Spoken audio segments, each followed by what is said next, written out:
All right, everybody, let's call this meeting of the Washoe County School District Board of Trustees to order, and we will start with our roll call. Madam Clerk. Thank you, Madam President. President Angela Taylor. I'm here. Vice President Diane Nicolette. I am here. Trustee Jeff Church. Here. Trustee Adam Mayberry. Yes, ma'am. Trustee Joe Rodriguez. Here. Trustee Beth Smith. Student Representative Victoria Gomez. Here. Yay. We have a quorum, Madam President. Thank you very much, Madam Clerk. I'm going to ask one of our area superintendents, Ms. Lauren Ford, if she would lead us in the pledge, please. To the flag of the United States of America and to the republic for which it stands, one nation, under God, indivisible, with liberty and justice for all. Thank you very much, Ms. Ford. We'll jump into the agenda. We have a big day. We have our regular meeting today. At 1 now and then at 4 o'clock. Or not before 4 o'clock. We'll start our special meeting and take care of the superintendent search business as well. So, agenda item 1.04. This is action to adopt the agenda. Looking for a motion if that is the pleasure of the board, or if anyone has questions or comments. So, I saw you leaning in. Were you leaning? No? Yes, you're leaning. Okay, well, I got to so move while you're leaning. Trustee Rodriguez moved. I move that the Board of Trustees. I'm sorry, we have a motion already. You can be a second. Oh, I'll be a second. Okay, we just Sorry, got to missed so move. that. You got to be ready. You got to be ready. Sorry, Trustee. You got to be ready. Today's a day to get a lot done. So there is a motion on the floor to accept to approve the agenda, and there is a second. Any public comment on this, JJ? There's none. Okay. All those in favor, please indicate so by saying aye. Aye. Is there opposition? Okay, the motion carries. Let the record show that that is unanimous. We're going to drop down to the consent agenda.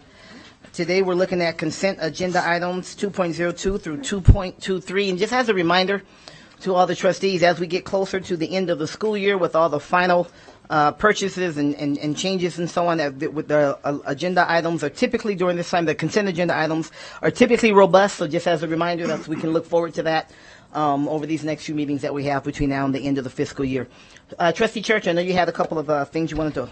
Please, and I'll try to be brief on each of them, but I request we pull 2.03, which is the minutes, 2.13, which is a lease agreement, and 2.23, which is a protocol policy. Okay, thank you very much. Anything else, right? Any other colleagues?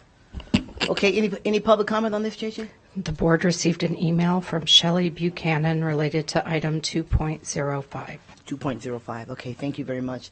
Please, trustees, if you haven't had a chance to take a look at that, please do. I know many of us have our couple of devices and so things open so we can follow along as we go. Okay, so then what I'm looking for a motion for then, if it is the pleasure of the board, to approve consent agenda items 2.02 and then 2.04 through 2.12. 2.14 through 2.22. Yeah, and that's it, 2.22. So moved. Okay, I'll give it to Trustee Nicolette because she's been waiting for an opportunity to move. So she isn't slow this time. So we have a motion from Dr. Nicolette, second by Trustee Smith. Okay, any other discussion? Then we're going to get to those items that you mentioned, Trustee Church, in a moment. Seeing none, all those in favor, please indicate so by saying aye. Aye. Opposition? Okay, the motion carries. Let the record show it is unanimous. We're going to go to agenda item 2.03, and we'll ask if there's staff to be put in position for this. If not, are you taking that, Superintendent, or are there questions? No, nothing like that? Okay. So you just want to make a comment? Okay, Trustee Church? Thank you. I only pulled 2.23, which is the minutes for March 29th.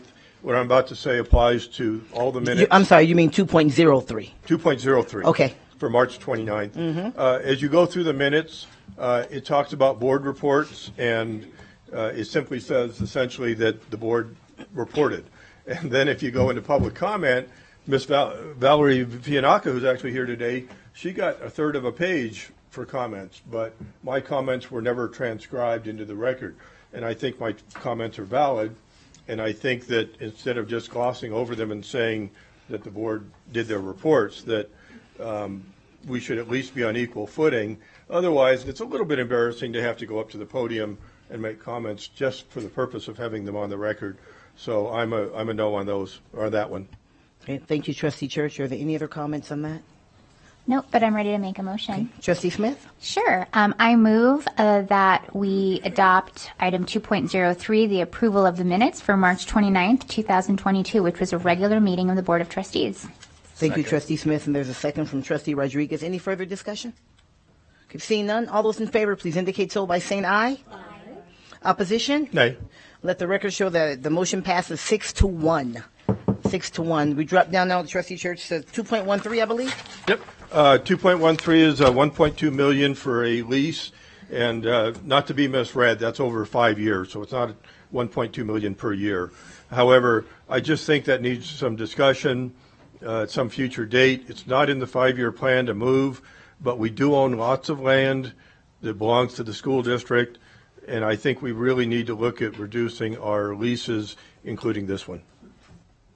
By the way, I'll be a yes on this because we can't move now, but I just want to put it on the record. I really think we need to look at saving 1.2 million by using our funds to move in the future. Thank you, Trustee Church. Any further discussion on consent agenda item 2.13? Okay, seeing none, I'm looking for a motion if that's the pleasure of the board. Trustee Rodriguez has a motion. Is there a second? Seconded by Clerk Manetto. No further discussion. All those in favor of approving consent agenda item 2.13, please indicate so by saying aye. Opposition? Okay, the motion carries. Let the record show it is unanimous. And now we'll drop down to agenda item 2.23. Trustee Church? Thank you. Once again, I don't need staff. What this is, for the benefit of the trustees and the audience, this is probably the most important policy that we have. It's the policy that guides the board at board meetings. And one of the most unique things about this is if it passes, I won't be here sitting here complaining about it because it'll take away my authority to take items off of the consent agenda. It puts the board president in a unique position of having sway whether he or she feels that the item should or shouldn't be taken off the agenda. There's a few issues I'll go through one by one. Section 2A, the superintendent in coordination with the board president and vice president shall ensure the preparation, moving on, of the agenda for all meetings of the board. That excludes the other trustees. I just don't know if there's a better way to do it, but the trustees ought to have input. I'd love to see something where every trustee gets to do one agenda item per month or per 2 months or whatever, but it kind of makes some more equal than others. We're all, the book Animal Farm, and it creates different classes of trustees that have authority over what the other trustees do. And then I'm a little confused by section 2A, where it talks about a trustee may move to delay an action on an item until the next. I'm sorry, Trustee Church, we go to a page number so we can follow on 2A? I don't have a page number because I just pulled up 2A. It's at the top of, if you're looking in board docs, there's a. Yeah, I'm not looking at board docs okay. because I highlighted in yellow what Okay, it's okay. We'll find it. Go But ahead, sir. It basically talks about a trustee may move to delay an action until the next regularly scheduled meeting in order to review supplemental material. So I don't quite understand, if the trustee moves, does that mean it's done? The trustee has that authority? Does that mean there's a vote? Does that mean the board president decides whether you'd move it? And it's real similar. And then moving on to 3B, a trustee may request an item be removed from the consent agenda item for consideration. And this is the part I have concerns with. The board president or the acting chair retains discretion in deciding whether the item will be considered separately. And then a trustee may move to remove the agenda item. Again, I don't quite understand that. And then when you move on to 3C, it seems to conflict with 3B. If a consent agenda has already been deliberated, then 2 trustees are required to remove an item from the consent agenda. And then it goes on to say the item may be removed at the request of a board member and inserted into the appropriate place on the agenda. So I'm just confused. Does the board president vote, or can the trustee? and I'll try and handle all these at once. The overall policy or procedure, I just think gives too much power to the board president over the other trustees. And 7C, the board shall meet regularly at least once a month. Special meetings of the Board of Trustees shall be held at the call of the board president or upon written request of 3 members of the Board of Trustees.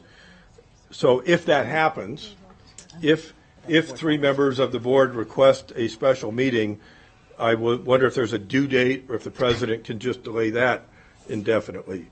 So those are my issues. I'd like to see it maybe brought back at a future date for discussion because it is a little complicated. It does seem to be some conflicts, and I've tried to rush through it because I know we have a busy agenda, but this is probably, arguably, the most important policy that we ever approve. Thank you, Trustee Church. Mr. Rombardo is out of the country right now, but I'll attempt to respond to what I can, right, based upon this, and then it really will be up to the board. We had extensive conversation about all of these at the board policy committee meeting. I will begin with the forming of the agenda. That's been something that's longstanding, and that's part of the role of leadership. And this is staying consistent with that. Certainly, the board can change that if they like. In terms of consent agenda, again, that's part of the running, the person who's in charge of the meeting. It happens to be the president, but if it's the vice president or the meeting manager, from that standpoint, we haven't had an issue around that. Once we put in the 2 trustees can do it at any time. I will say just from the president's standpoint, if 2 trustees would like it to be pulled, it will be pulled. I mean, it doesn't say may, it didn't say may or should or whatever. And we have a lot of our policies that are consistent with you need a couple of trustees, and what that does, it continues to keep the meeting moving forward. Continue to allow us to be expeditious, but also at the same time, if there are some concerns, then for those to be taken care of. But it does take 2 trustees, like it takes 2 trustees to put something on the agenda, and this is consistent with that. 2 trustees to put something on, 2 trustees to pull something off. It's consistent with that in my mind. And then in terms of, I guess the same will be true for, you said there were 3 things that kind of contradicted each other. One is, yes, the president can do so, but if it has been deliberated, it will take 2 trustees. Again, it seems consistent to me throughout. Again, we had pretty extensive conversation as a board about all of those. But certainly, if there are some things that the board would like to consider differently, this is our policy, and we can certainly do it at that time if that's the pleasure of the board. Trustee Rodriguez? Thank you, Madam President. I know we did go through a lot of this, and I think there's pretty much a general consensus amongst it. My only thing is I am wary of the section D3. Can you give a page, sir? It's page 3. Okay, D. I know I was pretty boisterous about this as long as... is it 3D? I'm sorry, I can't. Or D3, I'm sorry. David 3. 2 board members can bring an item to the board president. I'm sorry, I don't see a D3 on page 3. I'm sorry. I just want to make sure we follow it, and then for those who may be watching at home or here, they can follow as well. Can you? Is it under consent? What the number? What's the title? Consent agenda. It's on the one for approval. It's on. Somebody help so we can all follow in as well as those who are watching. Or maybe. No, maybe I'm not. Okay. Yeah, there I am. Sorry, stand by. Oh, the draft one. Okay, then I think that's. I'll have to find it now. Okay, well, sorry. No, we'll find. Yeah. Come back. No, don't remove your. I mean, if people have comments, this is the time for us to talk about it. I just want us to be able to follow as much as we can. So, what's the heading on the number? We can help. Is the heading like meeting conduct in order of business? It had to do with the timely manner of an agenda item being put on the agenda of 2 trustees. Okay, that helps me narrow it down a little bit. It's 5. It's under 5. It's under 5. It's actually under JJ, 5. you're amazing. Seriously. Of page 5? Yeah. Page 5D.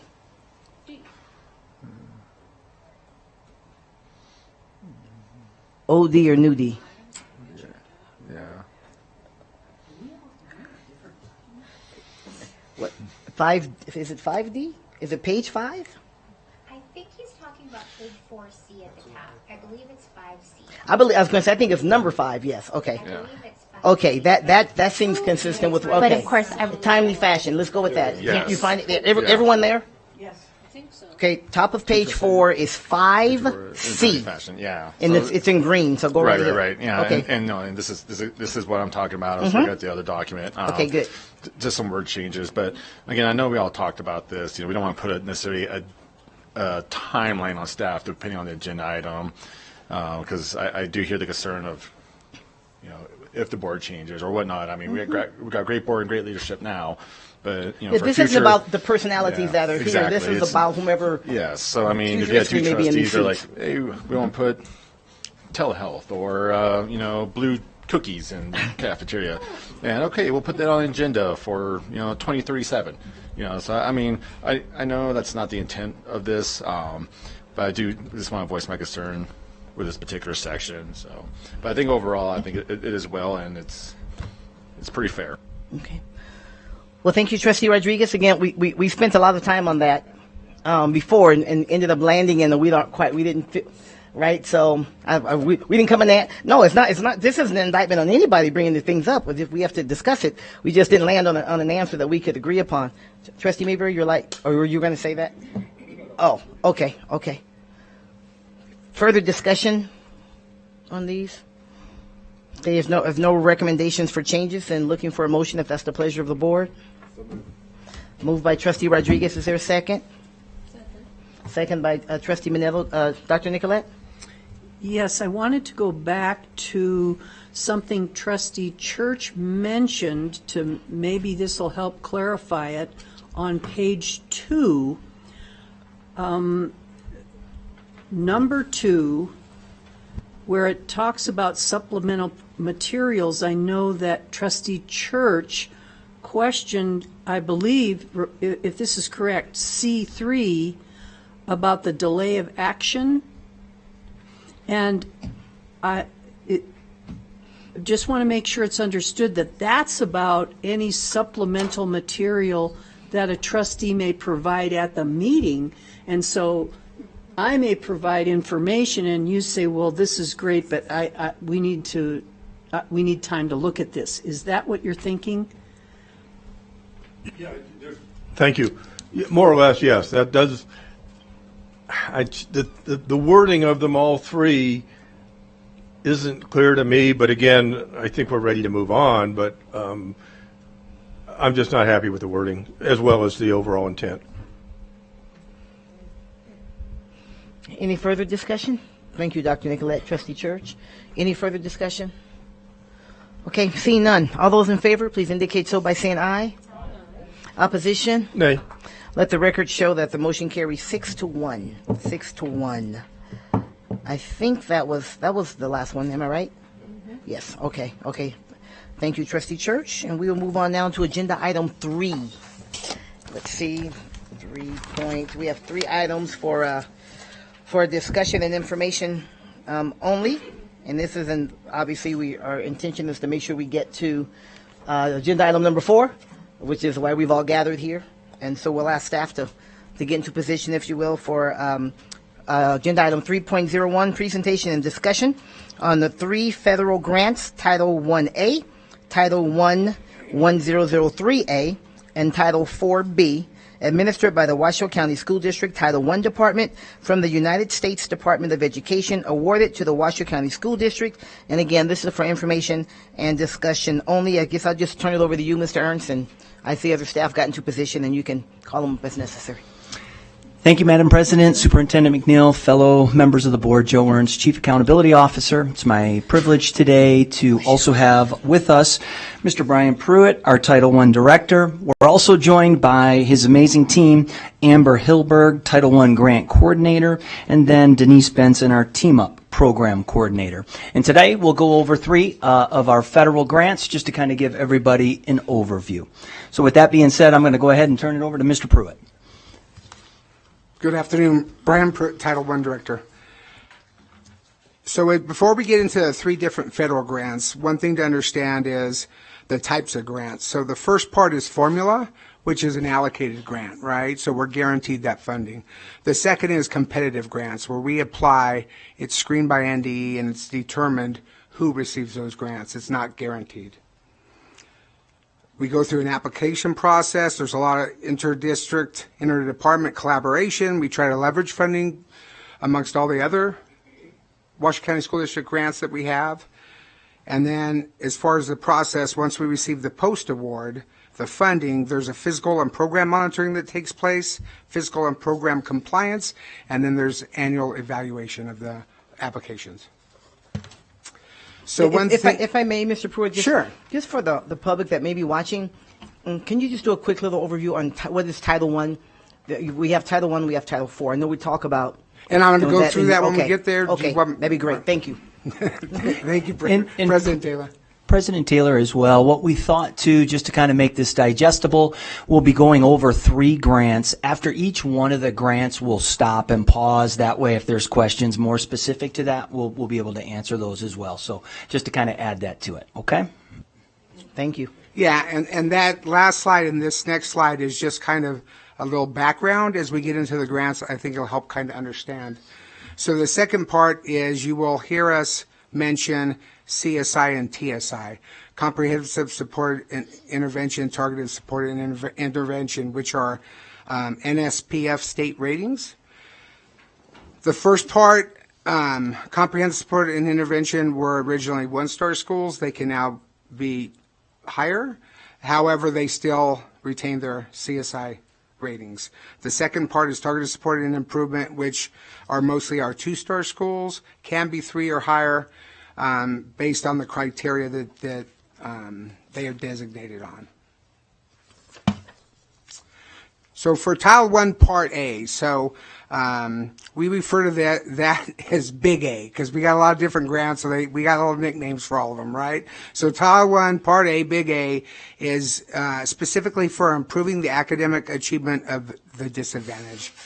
Currently, this year's funding allocation was $10,943,141. This is a formula grant, right? So it's an allocated grant based on state census data. For next year, it'll be 2020. So the census data is actually 2 years behind.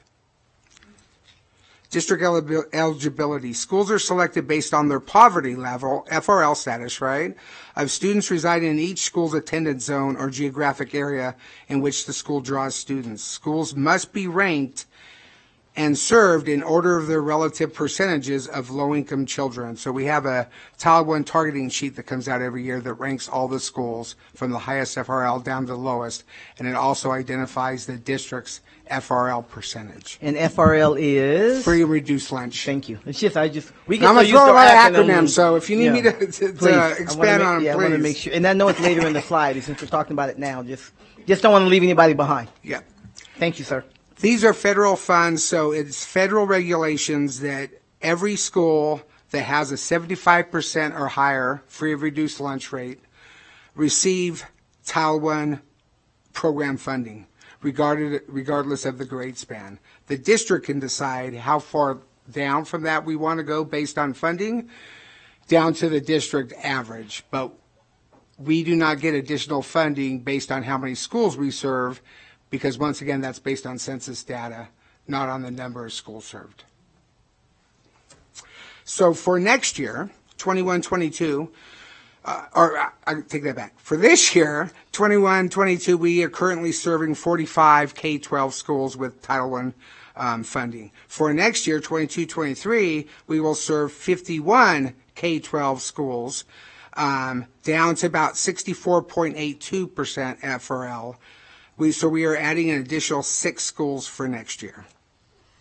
This is going to allow us to serve approximately about 3,564 more students. The purpose, to supplement local education funds and help ensure the economically disadvantaged students are given the same opportunity to achieve state-defined academic standards as their more affluent peers. Schools, districts, and states are held accountable for raising the academic performance of all students, narrowing the achievement gap between underachieving groups and their more advantaged peers, and enabling those most at risk to reach state academic standards. General compliance. Washoe County School District is required to comply and provide documentation that all federal supplement, not supplant, and comparability regulations are followed. So supplement, not supplant. So if the district provides funding, items, things to all schools, we cannot use Title I funding for that. We can fund above and beyond what the district provides. Site-based allocations. Title I schools have the flexibility to use their funds in ways that they deem most likely to raise the academic performance of all students, narrow the achievement gap between underachieving groups and their more advantaged peers, and enable those most at risk to reach state academic standards, including hiring additional staff, professional development, purchasing technology, computer equipment, instructional materials, student supplies, and support for family and community engagement. And the majority of the Title I funding we receive does go to site budgets, to the schools. District level set-asides. Before allocating funds among eligible schools, districts are required to reserve such funds as may be necessary for mandated and optional set-aside budgets for the following activities: equitable service for private school students and homeless children and youth, administrative expenses, professional learning, family and community engagement, neglected and delinquent students, and early childhood education. So this might be a good time to just kind of pause and see if we have any specific questions related to Title I Part A. I saw Clerk Manetto first, and then Dr. Nicolette. Thank you, Madam President. So we've had title schools for a long time. Does anybody know how long? I mean, So back in 1965, when President Johnson started the War on Poverty, it actually was integrated into the Elementary, Secondary, and Education Act. So we've had Title I funding since 1965, and then through iterations of the reauthorization of that law, changes have been made to Title I funding. And that's where Title I actually comes into play, is it's actually sections of that law. So that's why you have Title I, Title II, which is professional development, Title III is for English language learners, Title IV is for social services and those types of things. And we used to have Title V, which was for innovative grants, but that was taken out quite a while ago. So a little bit of history lesson there. okay, thank you. And in the midst of these several years, we have received lots of data that says this is really, really helping. Well, I haven't been here since 1965. So. Do you know? No, I'm kidding. I'm sorry. So yeah, we look at everything, and that's where the monitoring comes. So we have to make sure that it's allowable, reasonable, necessary. And so we look at how the schools decide how they're spending their funding, right? But it has to be aligned to their school performance plan, the CIP, continuous improvement cycle process. And then as a physical department, we make sure that it's spent in the way it's meant to be, it's spent down. And then on the state level, we have monitoring, and there's also internal audits and external audits. But we have NDE monitoring where we have to explain, once again, the purpose of it, the achievement, and we try to look at that as much as possible. But really, on our department, it's going to come more on the site data of what they're doing, as they have autonomy over that funding, as long as it's allowable. Okay, so what you're saying is we just have these guidelines and we have to meet them, but the schools get to choose within the parameters. Exactly. It needs to be meaningful and above and beyond, not supplement, not supplant, right? Above. Yeah. And it needs to be tied into what their data is showing them, their needs, their assessment. So, but is there national data or anything that shows that Title I funds help children learn more and do better in school? How's that for a question?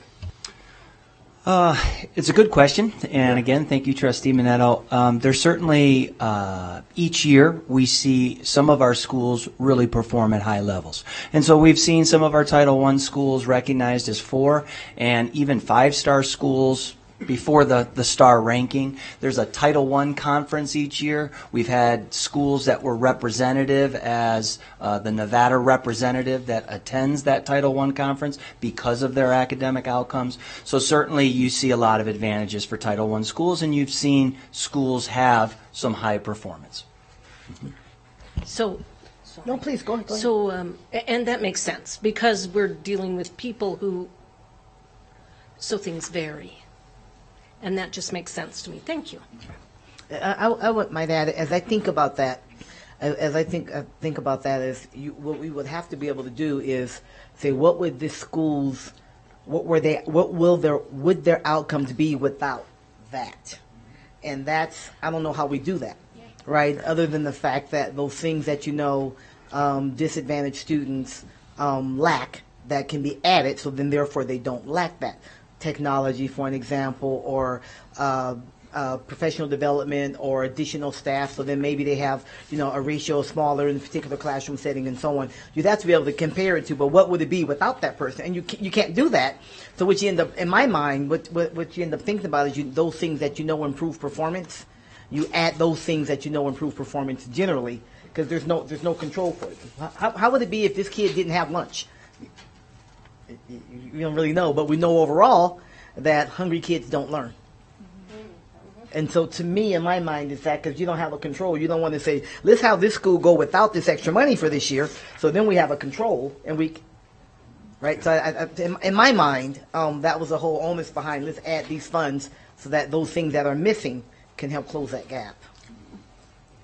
I mean, am I? Yeah, I think it's a good way of looking at it. Okay. Yep, and I think you really put your finger on a couple of the areas that we see quite a bit of Title I spending on, and that is around professional development. Often our Title I schools have less experienced teaching staff, and so that professional development early on and that support for some of our teachers that are starting in the career is highly beneficial. So that's usually an area that you see that, and then that additional staff in buildings to provide small group instruction, those types of things, that's all very helpful, and I think those are a couple of the more common areas that we see Title I funds being spent on. Targeted intervention is a big one, right? Mm-hmm.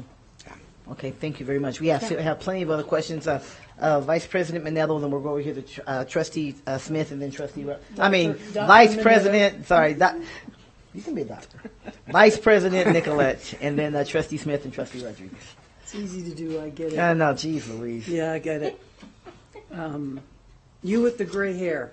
I'm okay with that, if you want to say that. Yeah, lots of questions. Thank you for this, because it seems straightforward and it's not. And I truly enjoy the conversations I have with principals and teachers when I visit schools, because they always give me more, give me more.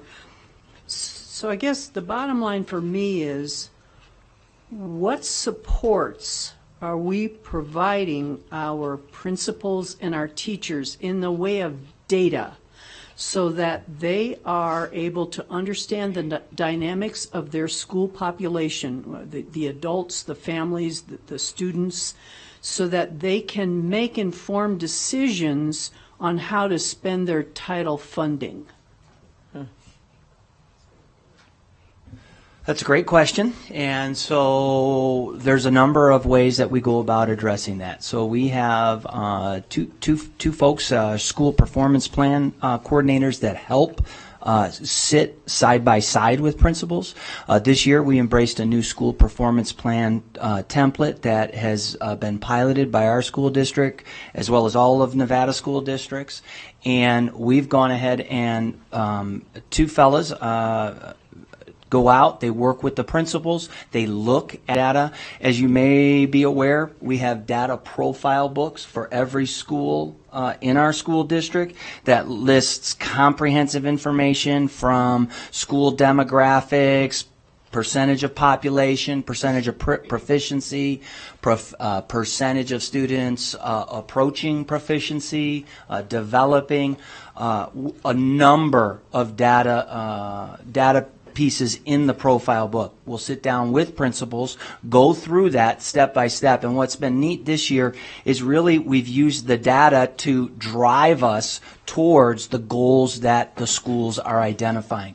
Sometimes previously it's worked a little bit counter to that, somewhat, in that the data just kind of validated where our schools wanted to go. But with the new process that's been put in place, it includes a number of stakeholders, from community stakeholders that are being more active in the school performance plan process, committees, staff committees, students that are on that as well, all kind of having voice at looking at this data, and then our team goes out, supports what that looks like, offers suggestions in terms of where they might want to go with their school plans, and really acts as a support to kind of simplify. If you've had a chance to see some of our profile books, sometimes they can be up to this thick, and so we really take some time to kind of go through that, and then really providing schools with any data that they might need, and then always willing to go out and help make sense of what that data means. Thank you. That was very thorough. And coming off of a budget meeting this morning, you mentioned that the majority of the funding goes directly to the schools and supports student success. So is it safe to assume that administrators involved in the success of this programming are paid through title dollars as well? I mean, some of that title money goes to, say, for example, your salary, which I'm not criticizing. It's a good thing. I'm glad you're here. I'm just trying to understand that.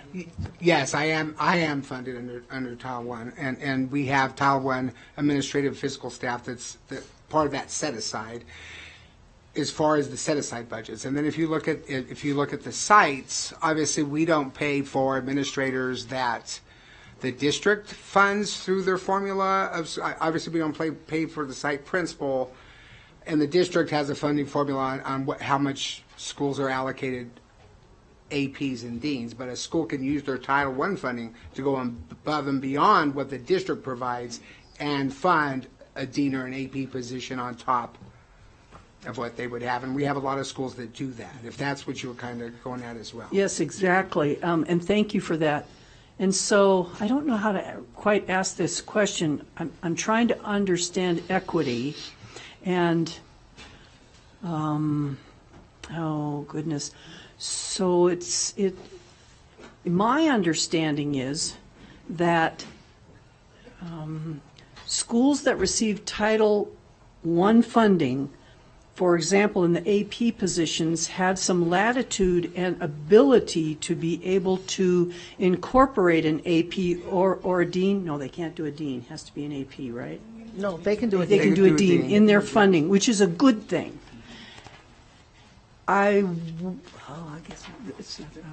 wonder about how we equitize that across all our schools, which it's a thought, it's not a question.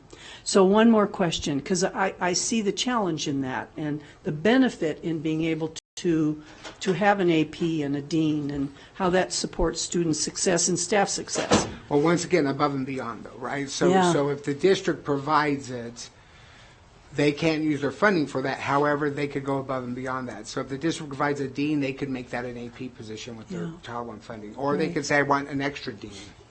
Right. That would be allowable, right? But if the district provided deans at all schools, then they couldn't use that money for that. Once again, they'd have to go above and beyond. Right. That's that supplement, not supplant rule. The balancing act, I get that, and it's complex. And Title I is equitable, is not equal. Yes, exactly. That's why I use the word, and I appreciate that. Yeah, right. I thought you were going down that road. Well, it's always tempting. Hey. And equal isn't always the best thing either. So on number 6 slide, it talks about equitable services for private school students and homeless children and youth. How is that managed? Well, we are required that we provide funding for Title I zone students that attend private schools, right? So if they're zoned for a Title I school and they go to a private school, so this one's a little tricky, right? So we have to take money off the top to put towards the private schools. And so, example, so if Snows has 15 kids that are zoned for Title I schools, they receive that funding. However, in order to qualify for that funding, those students have to need assistance, either academically or through counseling or social emotional, so they have to have a referral in order to access those funds. So there's two different ways funding works. So for, and I'm going to go in the long way, sorry. For Title I, all of our schools, right, Washoe County schools, Washoe County sponsored schools, we use school-wide programming, which means the funding goes to school, every student in the school has access to that funding. We can buy computers for every student in that school. For our private schools, it's targeted assistance, whereas that funding can only be used for those students that qualify for Title I.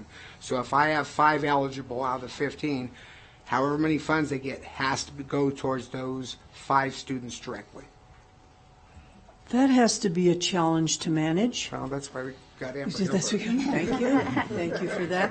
It's just too bad we can't do the mind meld, because I know there's a whole lot in there that I'd like to learn. So that's where we said at the beginning, there's guidelines and policies and regulations that we have to follow. With federal funding, it is very strict, and we probably are the most strict grant that we're going to have in Washoe County School District, and so we have to document and just make sure everything is allowable. And to that point, are we audited on a regular basis, or how does that look? So I'll take that one there. I saw Amber getting up. Yeah. So it depends on, so we have our annual audit for all of our funds, and they will test some of our federal programs. So that could be Title I, it could be special education, it could be Title II, but the external auditors select those and they test certain transactions. We do not know, staff does not know which transaction they will test. So the government, the federal government doesn't come in and say, give me your stuff, I want to look at it? We absolutely, and so we work with the Nevada Department of Education, and USDOE will come in, and it depends if it's what's called a desktop monitoring, and actually during COVID, we actually used desktop monitoring so that they would test some of our transactions as well, and that's both fiscal and it's also on programming aspects as well too. So both NDE and USDOE will monitor our funding. Well, thank you. So quality and quantity. Thank you very much. I appreciate this. Thank you, Dr. Nicolette. We'll go over here, Trustee Smith and then Trustee Rodriguez. Thank you, President Taylor. This is a fantastic education on Title I. Thank you so much. And so there was actually some mind melding happening, Vice President Nicolette, because one of my questions was about expanding on the equitable services for private school students. So what I was wondering is if you could share a little bit more on the homeless children and youth, and then also the next to last bullet, which is the neglected and delinquent students. Yeah, so the homeless, so the CIT program receives a share of Title I funding that can be used for all students. They don't have to be at a Title I school.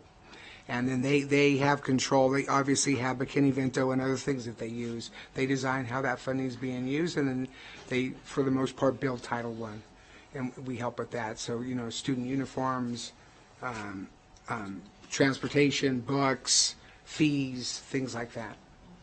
And neglected and delinquent students is a similar thing. We put a certain set aside that can be that goes through the CIT department that's used specifically for how they want to assist those students, dues and fees, other things. Thank you. And how do we define neglected or delinquent? Is that the same that we have with chronic absenteeism? Like, what's the metric on that we identify those students through? Well, and I can't answer that. So it'll be typically. I say make Amber get up next time. So this is actually what we, Brian was talking about acronyms, and this is what we call Title 1D. And so typically these would be students that may be in the juvenile justice system, and so we work with those services in order to provide them additional support. Very good. And thank you for clarifying that, because I interpreted delinquent completely differently. So thank you so much. Yeah, that's why I didn't want to answer. Thank you, Trustee Smith. And I did too. I had a whole different mindset around that. Well, and we're not very fond of the term. Yeah, right. Yeah. It is very positive, sure. Yeah. Sure, it isn't uplifting to the student, but certainly appreciate the great thing is their support for that, right? Yes. As we've been talking about absenteeism and those things that it allows us to go after some of those kids. So that's fantastic. Trustee Rodriguez, and then over to Trustee Mayberry. Thank you, Madam President. I think this shows awesome board unity because I had questions and you all asked me about the free reduced lunching. How can starving kids learn if they're hungry? So I'm left with one question. So with the early childhood education, because I know visiting schools, especially in North Valleys, especially State Elementary, things like that, I met a parent. I was at a book fair, and I just went up, how are you doing, how's it going, how you enjoy the school? One of her concerns was one of her younger children, she applied to get her child into pre-K, but there was a limited number of kids that they were accepting. So how's early childhood education being funded? How are we meeting those needs of parents that are trying to get their children into pre-K, but they're the odd one out? Well, and I'll partially answer that, right? So, same thing with the set-asides. We are required to put so much funding towards that. Now, early childhood has their own separate funding that they use from other different areas, and so they blend that funding on how they serve students. But as far as specifically your question, I can't answer that. That would be an early childhood directed question, unless Dr. So we actually have, She's here. I'll help you out there. So we have Tina Springmeyer, Director of Student Family Services, Child and Family Services, and then also, don't forget, our third presentation today will be strictly around early childhood education, and I have a suspicion that she is probably going to go over the funding mechanism for early childhood education. But Outstanding. it is a mix of state and federal. It is not supported by our district general fund. Right. So they're all grants. Right. All set. Sorry. You're on. Oh, thank you so much. Tina Springmeyer for the record. So I can definitely answer that question. The funding that supports that program, it said, is Nevada Ready State Pre-K, and we have a limited amount of funding, and we only have one classroom there, so we can only serve 20 students. So that's the unfortunate part. But we do always put more students in as soon as we can, and we do also offer families other locations if at all possible. Like a variance or? We don't have variances in pre-K, and also pre-K is not required, so Right. whatever program we have, and if it's close, so we can offer that opportunity for those families. Okay. All right, Unfortunately, it's not across our district, Right. but the majority of our early childhood grant-funded programs are in our Title I schools. Thank you. President Taylor, may I ask a question? Is it related to Yes. this? Please, go Tina, ahead. are you going to go over universal pre-K, the concept, when the agenda item comes up? Thank you for that question, Trustee Nicolette. I wasn't going to, but I'm happy to address that. Please. With the opportunity that we could have moving Because forward. I noticed my colleague's furrow of the brow when there's only so many spots, and there's a reason, and it might be nice to understand the concept of universal pre-K. Absolutely. Thank you. Thank you so much. Thank you for being here, ready to go. Speaking of Nevada Ready, Ms. Springmeyer, thank you. Trustee Mayberry? Thank you, Madam President. My colleagues triggered more questions for me. So it's sort of a rookie question. I guess I'm struck that Title I funding can be used for students in private schools. So, what does that look like? I mean, are they giving a check? Or? Well, it's required, right, that we fund those students, that they're still part of Washington County, so they're assured that funding if they need it, right, because it has to be referral basis. So how it works is differently. So, and that would be where Amber comes in on how she works with the schools as far as some things might be billed to us, some things we would purchase for them. So if it's like supplies or computers, we have processes that we have to go through the district, our purchasing guidelines, so we still do that. So we would purchase it for them, and then we would distribute it to the schools. So it depends. Same if they were doing professional development, we would arrange it for them, we would do it for them. So it depends on how they're using that funding, but that funding has to be used for those specific students that qualify. Yeah, it's just, I guess, just struggling. Usually with the fund, private school, why would you need federal dollars? Well, usually with the funding that we're talking about with the private school and the amount of students, we're not paying for staff at their sites. So Usually it's going to be professional development, it's going to be resources, it's going to be tutoring hours, which we would rehire through ourselves, counseling services. Yeah. But that is, our requirement is that those are zone school the question kids. is intended to be critical. It's just, Yeah. I mean, it's just a federal issue. It's just, Well, yeah, it may I didn't know be. that. Trustee Mayberry, am I thinking about that as well as maybe there's a scholarship. So a child who's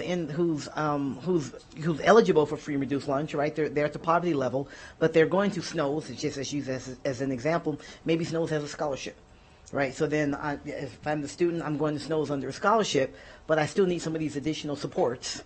And it might be only 3 of us at Snows, and not that we hang out with each other. Oh, all the Title I kids are, it's not like that, right? But I'm there at Snows, and the counselor is working with Amber and the rest of your team on certain needs that I may have, and because I'm on scholarship, then that's kind of flagged that I may need some additional support. So that, in my mind, that's how I imagine someone who's at the poverty level being able to afford a private school. Maybe there's a scholarship opportunity or something like that. Yeah, that helps crystallize it a little bit. Thank you. Yeah.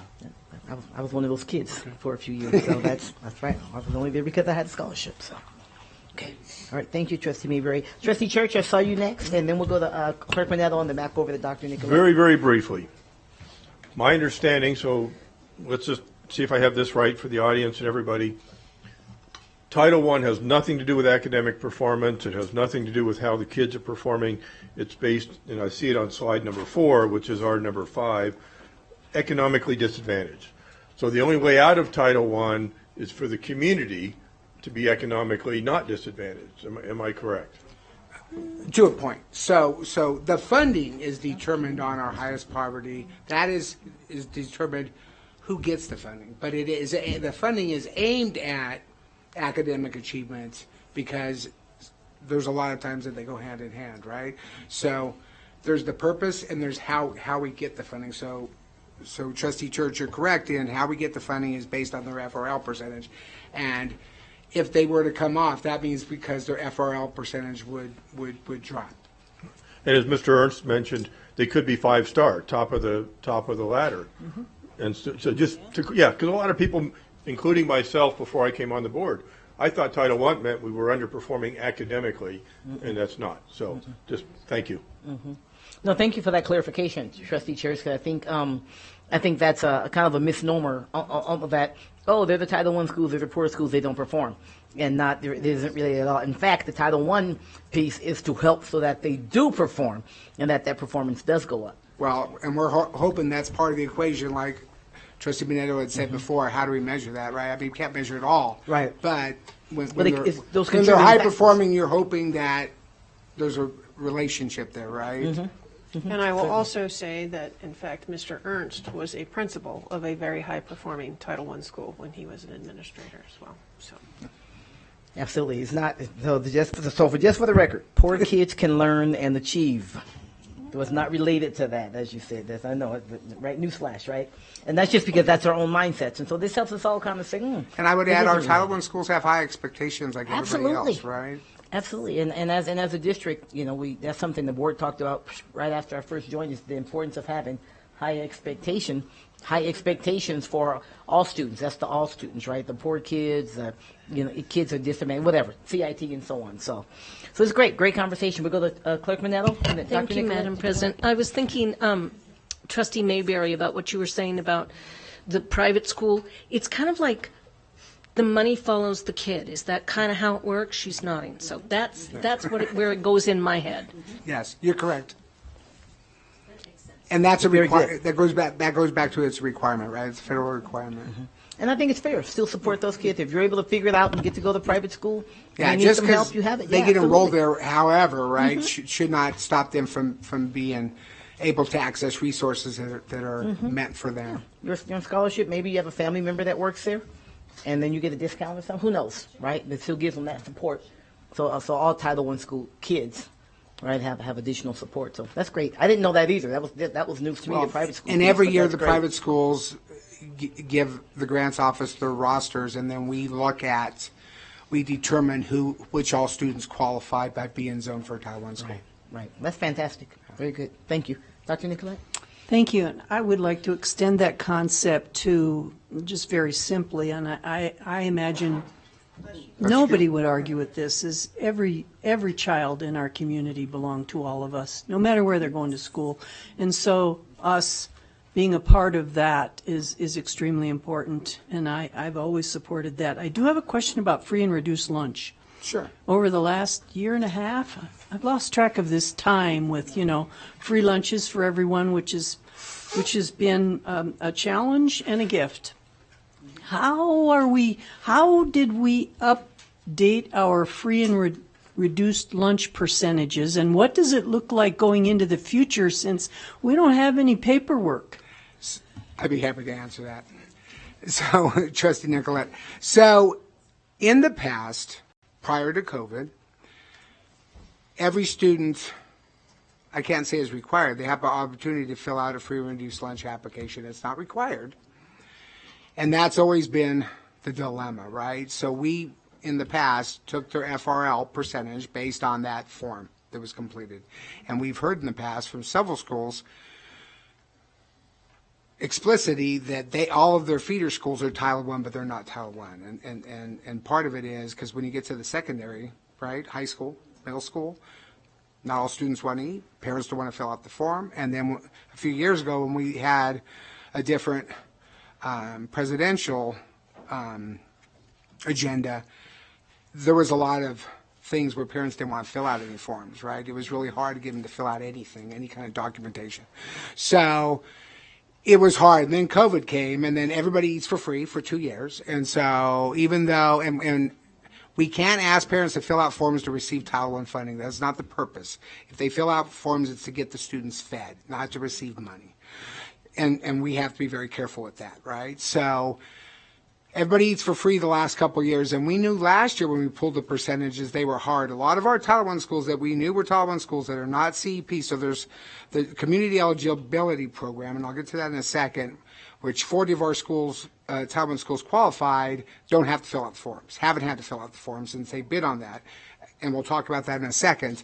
It was our other ones that are not CEP that we really saw fall, and some of them were almost ready to come off Title I. So we kind of worked with the state, and we kind of went through how can we look at making sure our FR percentages are accurate. And so what Community Eligibility Program does is it looks at direct certification. So it looks at your Medicaid, your TANF, your SNAP, foster care, other things where they're receiving direct services, and that is an infinite campus. So we never pull names or numbers or any of that stuff. But what we are able to do is we are able to go in and pull what is the percentage, what's the number at a specific site that receive direct services, and then the federal guidance has a formula where you can take a multiplier 1.6 and times it by the direct certification to come out with a new FRL percentage. And that's what they've used in the past for CEP schools. For non-CEP schools, we were using the forms. So what we did this year with NDE's blessing is we went into Infinite Campus and we pulled the direct certification for all Wash County schools, including charters, used that direct certification, used the 1.6 multiplier, and came out with the new FRL percentage, which increased our district percentage quite a bit. And part of the reason I think is why we're adding 6 more schools. I think it is more accurate, and I think we're going to stick with this method going forward, whether free meals, not free meals, because I think it is more accurate measure. That answers your first question. Your second question, we don't know how this new method is going to act. So I don't know what it's going to look like next year. We're hoping it's still pretty similar in passing the CEP. It was. You might see a little change. But that's one thing we're going to learn as we go forward is how consistent is it. But I'm hoping that it is pretty consistent on the percentages. But if it's not, it's still accurate, right? That means that there's been some kind of movement at the school or something, right? Wow. I would call that a COVID silver lining. You figured out how to make it happen. Thank you. Right. Thank you very much. Why don't we go ahead and go on? Ready for the second one? Yeah. And I That really was want to number one. Look. I do want to give kudos to Brian and the Title I team for really identifying that and really working to stabilize that and work with the state and really get some stability to that. So kudos to them. And really, in the conversation, the questions to go, that's why these three discussion items are, I mean, they're just discussion items, right? There aren't action items. It's not a public comment thing. But it's for us to go deep, as we need to have this conversation before we get to our special meeting. And if I So give you too please. much information, just let me know, right? Because I'll give you the whole thing. Okay. Well, thank you. Please go ahead, Mr. All right. So our next grant, and we've actually, Mr. Ernst and I have actually met with you earlier this year a little bit on it. I don't know if you recall. It had to do with funding, but it is called Title I 003 small a, which our nickname for that is little a. So big A, little a, right? So and this is a school improvement grant. This is a specific grant. This is a competitive grant. So the funding allocation for this year was $3 million, roughly. The purpose is to support underperforming schools. ND is focused on two key strategies, school leadership and data-driven decision-making. So this grant is specifically for Title I CSI schools, comprehensive support and intervention, and or targeted support and intervention, Title I schools, right? So you have to be Title I, and then you have to be a CSI or TSI school. Because it is competitive and there's only so much funding statewide, we actually put in for this grant about 4 years ago, and that's what we talked to you a while back about the new teacher project, because that's how it's kind of, most of the schools are using it. We only applied based on it being competitive for our CSI schools. So right now we have 18 Title I CSI schools that receive this funding. And I'm not going to go through the list of all the schools, but it shows you the 18 schools that are there. We have 16 that are using the new teacher project, TNTP, which we came and got funding approval for that earlier in the year. And then Vaughan Middle School is using their funding for IB. And then Encompass Academy is using their school for Academy of Urban School Leadership. So this is school improvement funding, which means it does have stipulations. So in order to get this funding, the schools have to be CSI, TSI, and they have to be using an ESSA evidence-based outside provider. That is a requirement. And so that's where TNTP comes into play, IB comes into play, and Academy of Urban School Leadership, because they are all state-approved ESSA evidence-based providers. And just as we spoke about charter schools, we have Encompass on here, and that's just a part of it. That's one of our district-sponsored charter schools. And Mariposa. Mariposa is that's oh yeah, correct. Mariposa too. That's Yes, right. yes. Mhm. Also part of this grant, all of the schools receive 18 full-time data implementation specialists at those schools, and they also receive some extended PLC hours that we had talked about before, giving their teachers some outside of contract time to extend that PLC at work to target their intervention, target their instruction. That might be, if I may, Dr. Nicolette, that might be part of how schools are identifying how to utilize these funds. The data coaches help them. They have the data. They help them work through the best ways to utilize that. So they're built in, which is great. That way this funding is really targeted towards those things that should help lead to better academic performance for those kids at that school. So those schools. Any questions about that grant? Because that's a one-slider. That one's easy. Cool. Team up. All right, so our last grant is Title IV, Part B, 21st Century Community Learning Centers. And you also know that we have a 21st Century Learning Department, not related. So our nickname for this is Team Up. So you'll hear about the Team Up after-school programs. That is this specific grant. Current funding allocation this year is around $4 million. Once again, this is a competitive grant. We have to put in for it. The state decides how many schools they want to serve.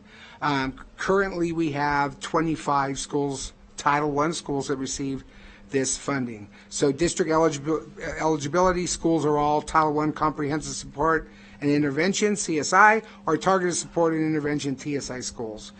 The purpose, to provide academic support and a broad array of enrichment activities for students and to offer families the opportunity to actively engage in their children's education, general compliance, to comply with program and student requirements, which include operating days and minimum number of participating students, along with average daily attendance. So currently we have 25 schools, 23 elementary, 2 middle schools, site-based allocations. Additional funding is provided for the following: operation of after-school programs with the intended purpose of being used as a Tier 2 intervention, hire program staff and provide professional development, purchase instructional and curriculum materials, student supplies, and just like Title I, this does have the supplement not supplant rule as well. Provide snack, dinner, and parent engagement events, and provide enrichment activities which may include STEM, art, music, civics education, physical fitness, nutrition, leadership, cooking, chess, Lego robotics, sports, etc. District level required set-asides, just like Title I, we have administrative budget that provides school assistance with budgeting and physical process, program requirements, and staff professional development and training. Are there any questions about that grant? Dr. Nicolette? Yes, thank you. So the schools that have Team Up, the activities are available for all children and families? That are in the program. Yes. They have to be in the program, and so I would Define add, that. What does that mean, in the program? they have to enroll in the after-school program. Yes. Yeah, if you want specific information, Denise can speak to that. That's good. But they have to enroll in the program, so if they're in the program, yes. And I would add, we have several of our schools that are, well, they're all Title I, so they all receive Title I Big A. They receive Title I Little A, and they receive Team Up. They get all three, right? So that's a lot of support. Other questions on whether it's Title I Big A, Little A, Little A, Team Up, and Team Up? Superintendent? Thank you very much, President Taylor. Well, we thought that this was very helpful for the trustees to be informed. I know that you all receive a lot of questions around Title I funding. As Brian mentioned, it is one of our largest federal programs. It's a consistent program. And I just want to do a huge shout out to Brian and Amber. I've known them for many, many years, and they have done an outstanding job. When we talk about customer service, they don't fool around. And when we have brand new principals that are baby Title I principals, this is a lot to take in. And they spend a lot of time with our principals and make sure that they understand how to use those federal dollars. Nobody looks good in orange. Well, I see one gentleman in the audience that actually looks good in orange. Oh, geez. But they take this job very, very seriously, and so I just want to do a huge shout out to Brian and Amber for taking care of these dollars. So thank you. Thank you, Dr. McNeil. Yeah, we just got 4 or 5 newbies yesterday, and Amber's already reached out to them, setting up, get them on board. All right. Well, thank you very much. This was really, really good information and education for all of us, and thank you for your work, especially for those students and families, because there's a family engagement piece of this too that really need it. So yes, and I would just add that our family engagement, we have a specialist position, so family and community engagement position, because once again, Title I's above and beyond what the district's doing, but works very closely with the family school partnerships and ensures that all of the work's aligned. Fantastic. Thank you very much. We appreciate it. All right. Again, just discussion items, so no public comment. We're having discussion items in presentation today. Thank you. So we will go on to agenda item 3.02. Presentation and update regarding the Superintendent's Task Force for supplementary materials, including information of the work completed by the task force and next steps. This, again, presentation discussion only. Dr. Parks is taking this on today. Thank you, sir. I'll go ahead and start, and then Madam Dr. Parks can jump in there. So just as we have talked to the board before when we've done another update, this is just a very brief update on the superintendent's task force and where we are. Obviously, with our all hands on deck philosophy, for all the right reasons, it's been very challenging to get the task force all together because a lot of our staff has actually been out in schools and assisting our schools. So Dr. Parks is going to run through just a quick update and then some next steps on the superintendent's task force. Thank you, Dr. McNeil, and thank you, President Taylor. Yes, Chief Academic Officer Troy Parks, updating you on the work of the superintendent's task force on supplemental curriculum. So going back to September was one of our very first meetings. As you can see, next slide, Pete, please, JJ. As you can see, here are representatives. You'll notice that we have representatives from each of the trustees' districts. We have community members, several educators, and of course, we get some great insights from our students. Victoria and Mia, they serve extremely well, giving us a well-rounded committee for this task force. As Dr. McNeil mentioned, we have seen some challenges around COVID. Some of our meetings ended up needing to be virtual. Some of them did need to be canceled as well. Here are some of the updates of what the task force has accomplished to this point. As you might expect, you don't just dive into this work without establishing some norms and some working agreements. They do have a task force lead identified, and that is Debbie Steers. We felt like in undertaking this important work, it was really pivotal that we root it in our state standards and what we want our students to learn. So the task force has really dove into our Nevada academic content standards. Remember, you might have heard those as NVACs, and those are at the state level. That isn't district, that's state level decided upon standards. They've received several presentations from many of our different departments, learning about standards, learning about how our core materials are put together, more than just textbooks. Also, this last week we took a really deep dive into our adopted core curriculum, had like a treasure search hunt around exactly what they needed to see and where the standards were laid out, how the books are put together.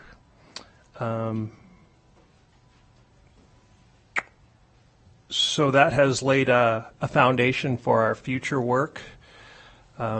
This foundation, our intention with the task force is that in May we will have members engaging again in our adopted core curriculum, and they're going to be taken through discerning if we are going to be making recommendations to the superintendent for the need for supplementary materials. That hasn't been decided yet, but that direction, that request would come straight to our superintendent, and she would decide from there what the next steps would be. So with that, I'm willing to take questions. If you have any yes or no, true or false questions, I'll handle those. If it's a constructed response you need, I have Jenny Anderson and Dina Charamella, who have been co-facilitating the task force and been heavily involved in the planning and presenting to the task force. Thank you, Dr. Parks. Trustee Church? A couple quick questions. On slide two, true or false, the members of the task force were selected by the superintendent or her staff, not by the board. I would say that's false. There was a process where the community members were encouraged to apply, and then through our accountability department, we had criteria that was utilized to select the task force members. I know they were screened, blind screening, where they didn't see any names or descriptors of where people lived. So it was objective as could be, and then based on how they scored during that time, the task force was selected. I think Dina might be able to contribute more, or Deputy Beiersdorf. Thanks, Dr. Parks. Trustee Church, when I'm looking at the list up there, so just a reminder, it was the 5 regular districts that had a parent representative. And I'll speak more about the selection, how that process worked. And each one of, when I look at Mari and Allison and Alicia, et cetera, all had to have a student or students at the elementary level. So we went 5 regular districts on that. And then for our community members, those were general community members who did not have students, children in the school district. So those are the 4 there. And then for the remainder of the members, the principal representative was nominated by our principal association, and obviously Dina and Jenny. This is the work that they engage in every day, so we needed their help and their expertise and their guidance to work with the task force, et cetera. So, and then the actual process, it was, Dr. Parks is correct, it was a blind review of applications. If you remember, it was open on our district website, I want to say for 4 or 5 weeks, for quite a bit of time. Myself and Chief Accountability Officer Joe Ernst worked through all of the applications. We did have a committee that came together of community members and teachers who scored each of the applications against a rubric that we had put together with assistance from our legal department as well.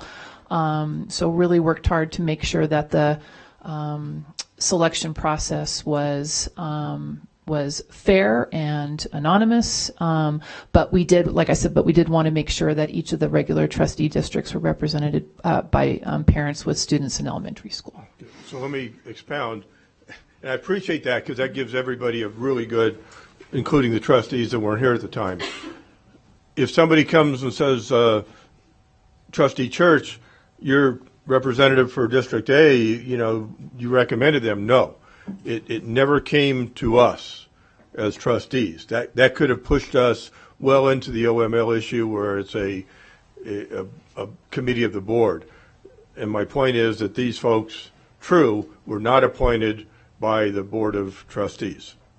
And I would add, too, from my understanding, and thank you for the clarification, is it doesn't sound like they were appointed by staff. It sounds like there were some teachers and community members that went through a blind. Am I understanding what you said correctly? Community, President Taylor, correct. It was our parent representative, so that's the first 5 names that you see there, and then the 4 community member names. The rest of the folks that make up the task force were nominated by our Principals Association, so Mr. Kirk, who's the principal at Lemon Valley, and then also our teachers that you see there as well. And then we also have department leads. We talked about that as well. So Dina is the current, Dina Charamel is the current director of our elementary curriculum and instruction department, et cetera. And then, as Dr. Park stated, it was really important for us to also have student voice. So we worked with our Student Voice Department, which sits under the Office of Accountability, to have 2 great students who represent their fellow students, serve on the committee as well. Yeah, I'm sorry. I don't think I made my question clear. So in terms of the parents and the community members, they were selected through the blind process. Yes. That's what I'm trying to get to. Those members were, yes. Okay, because I'm just going back to what Trustee Church asked originally. So if the district didn't sit around and select them, it was a part of a process that I just want to, because I don't know, we got down to that.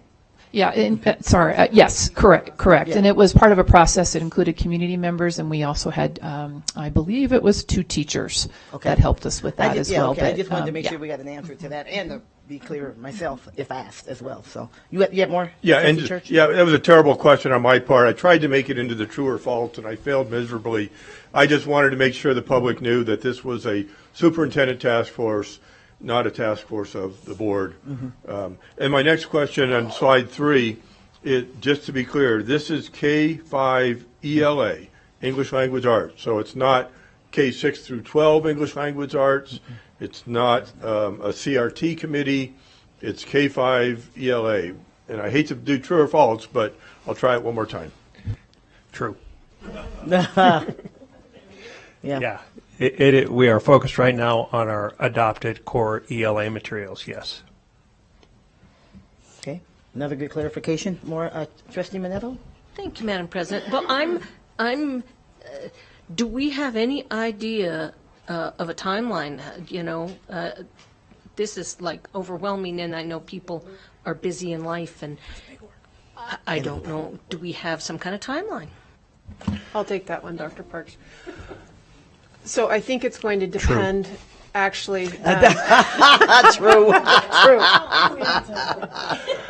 So I think, Trustee Minetto, I think it's going to depend on the recommendation that's brought forth to myself to see what's going to happen next, as far as with that timeline. Another good question. Do we know when that? May. June 30th? No. Oh, stop June. it. That's her last day. July 1st. July 1st. May, right? It says. So it just depends on what the recommendation is, because what I actually may do, right, if the superintendent feels that it's necessary, I may send it back to the task force and say, I need you to do some more work in this particular area. So it just depends on what their recommendation to me is going to be. Thank you. I think that's another good clarification, is that the recommendation doesn't come to the board. That's good clarification for me, because I think I've actually probably said, oh, there's a task force, they're going to do their work, they're going to make recommendations to the board, and that's not what's happening. So that's good clarification for me, that it's the superintendent's task force, so it goes to the superintendent, then the superintendent makes a recommendation to the board, which is what has been happening. Having the task force was the superintendent recommendation to the board. So, other questions, comments? Good questions, good clarification. Okay. True. I try to stick to the ones I can handle. Appreciate that. Thank you, Dr. Taylor. Thank you, Dr. Parks. Right. All right, agenda item 3.03. Again, that's just discussion and information, so no public comment. Agenda item 3.03. Why don't we go ahead and press through this, because then after here we may have a little bit of a break before 4 o'clock. So, okay. Presentation and discussion on the importance of early childhood education opportunities and transitioning students to kindergarten provided by the Washoe County School District Department of Child and Family Services. This is for presentation and discussion only. And before us, I was going to say, you don't look like Jen Van Tress. Okay, that's right. Am I turning it over to you, Ms. Emery? Okay, please go right ahead. Yes. Good afternoon, President Taylor, Superintendent McNeil, members of the board, Anne Marie Dixon, Area Superintendent, and I'm just here to introduce the wonderful Tina Springmeyer. Good afternoon, President Taylor, Superintendent McNeil, and board members and student representative. I'm Tina Springmeyer, the Director of Child and Family Services, for the record. And Anne Marie is actually my PowerPoint expert here while I'm doing this, so that would be great. Right now, thank you. I'm so happy to be here this afternoon to talk to you about early childhood. It's actually been a few years since I've presented to the board about early childhood. So the Child and Family Services is a department that actually encompasses everything early childhood in our district. And we have 4 areas that we focus on. Early childhood education, which is comprised of our grant-funded programs and our special education programs. Our teen parent program that we serve high school students at 2 locations. The Nevada Registry and the PreK standards and early learning guidelines are actually the professional development systems for early childhood. So we're really fortunate to have those part of our district as well, and we serve the statewide community under those areas. Next, thank you. So I apologize. I know that you might need magnifying glasses to see our org chart, but the good news is it's actually on the website for you. So you can see what the early childhood department looks like. We fall under the supervision, well, actually under the Office of School Leadership, but under the supervision of Jen Van Tress. And you can see that we have 4 regions divided up to support our teachers and our programs and our principals, but then we also have the statewide community as well. And you'll see that we have 1 column that's smaller, and that's for our infant toddler program. We have a program coordinator that serves both locations. So the mission for this department is pretty simple. We really are the first entry into a formal education system for our families. So we want to make sure that our families feel excited about having our child on our campuses. More importantly, we want to help foster that school and family home partnership for our families and making sure that they feel welcome, because we also know that our programs are housed in elementary schools, middle schools, and high schools, and it's not the typical early childhood setting that you might see at another location. So we want to make sure that our families feel welcome, and we also want our students to be eager and ready for K when they exit our programs. Okay, now we look at nuances between our program. When we talk about early childhood, we talk about our grant-funded programs and our special education programs. So our special education programs are unique, are a little different. We have the same expectations. We want same program quality. We want the same high expectations for our students. But our students come to us through special education through the Child Find program. They go through the Child Find evaluation process.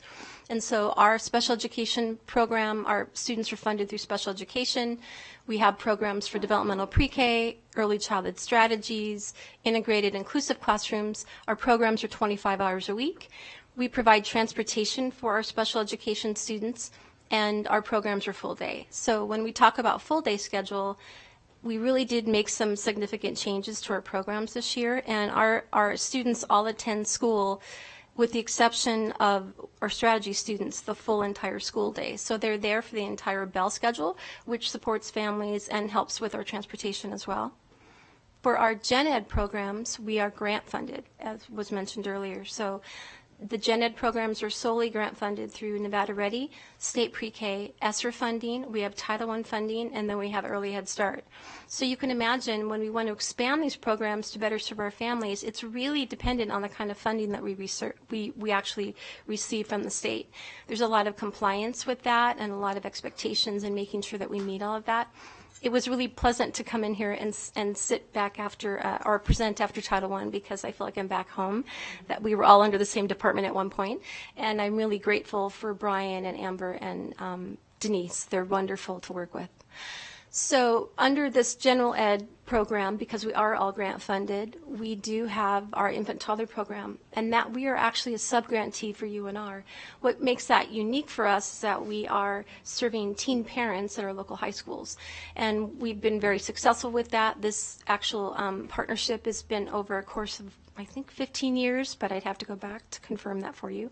And it's really exciting to see our high school students graduate and have the skill set and, more importantly, all the resources to help support them in their parenting and feeling eager and ready for what's next to them, because we really do promote higher education for them too, if that's their calling. For the grant-funded programs for the pre-K, it's changed over a series of years.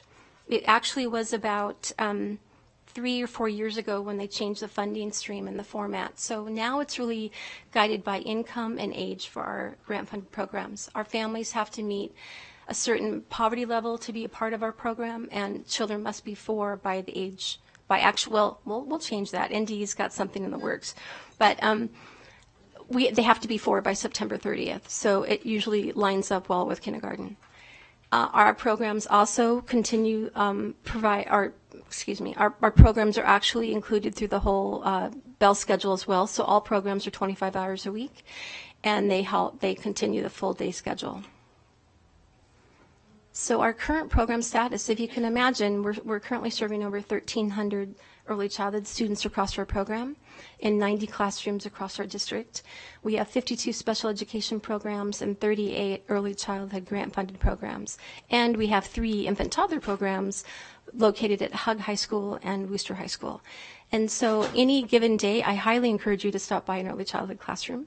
You may get wood chips in your shoes or paint on your clothing, but it's really a wonderful place to be. And I'm, for sure.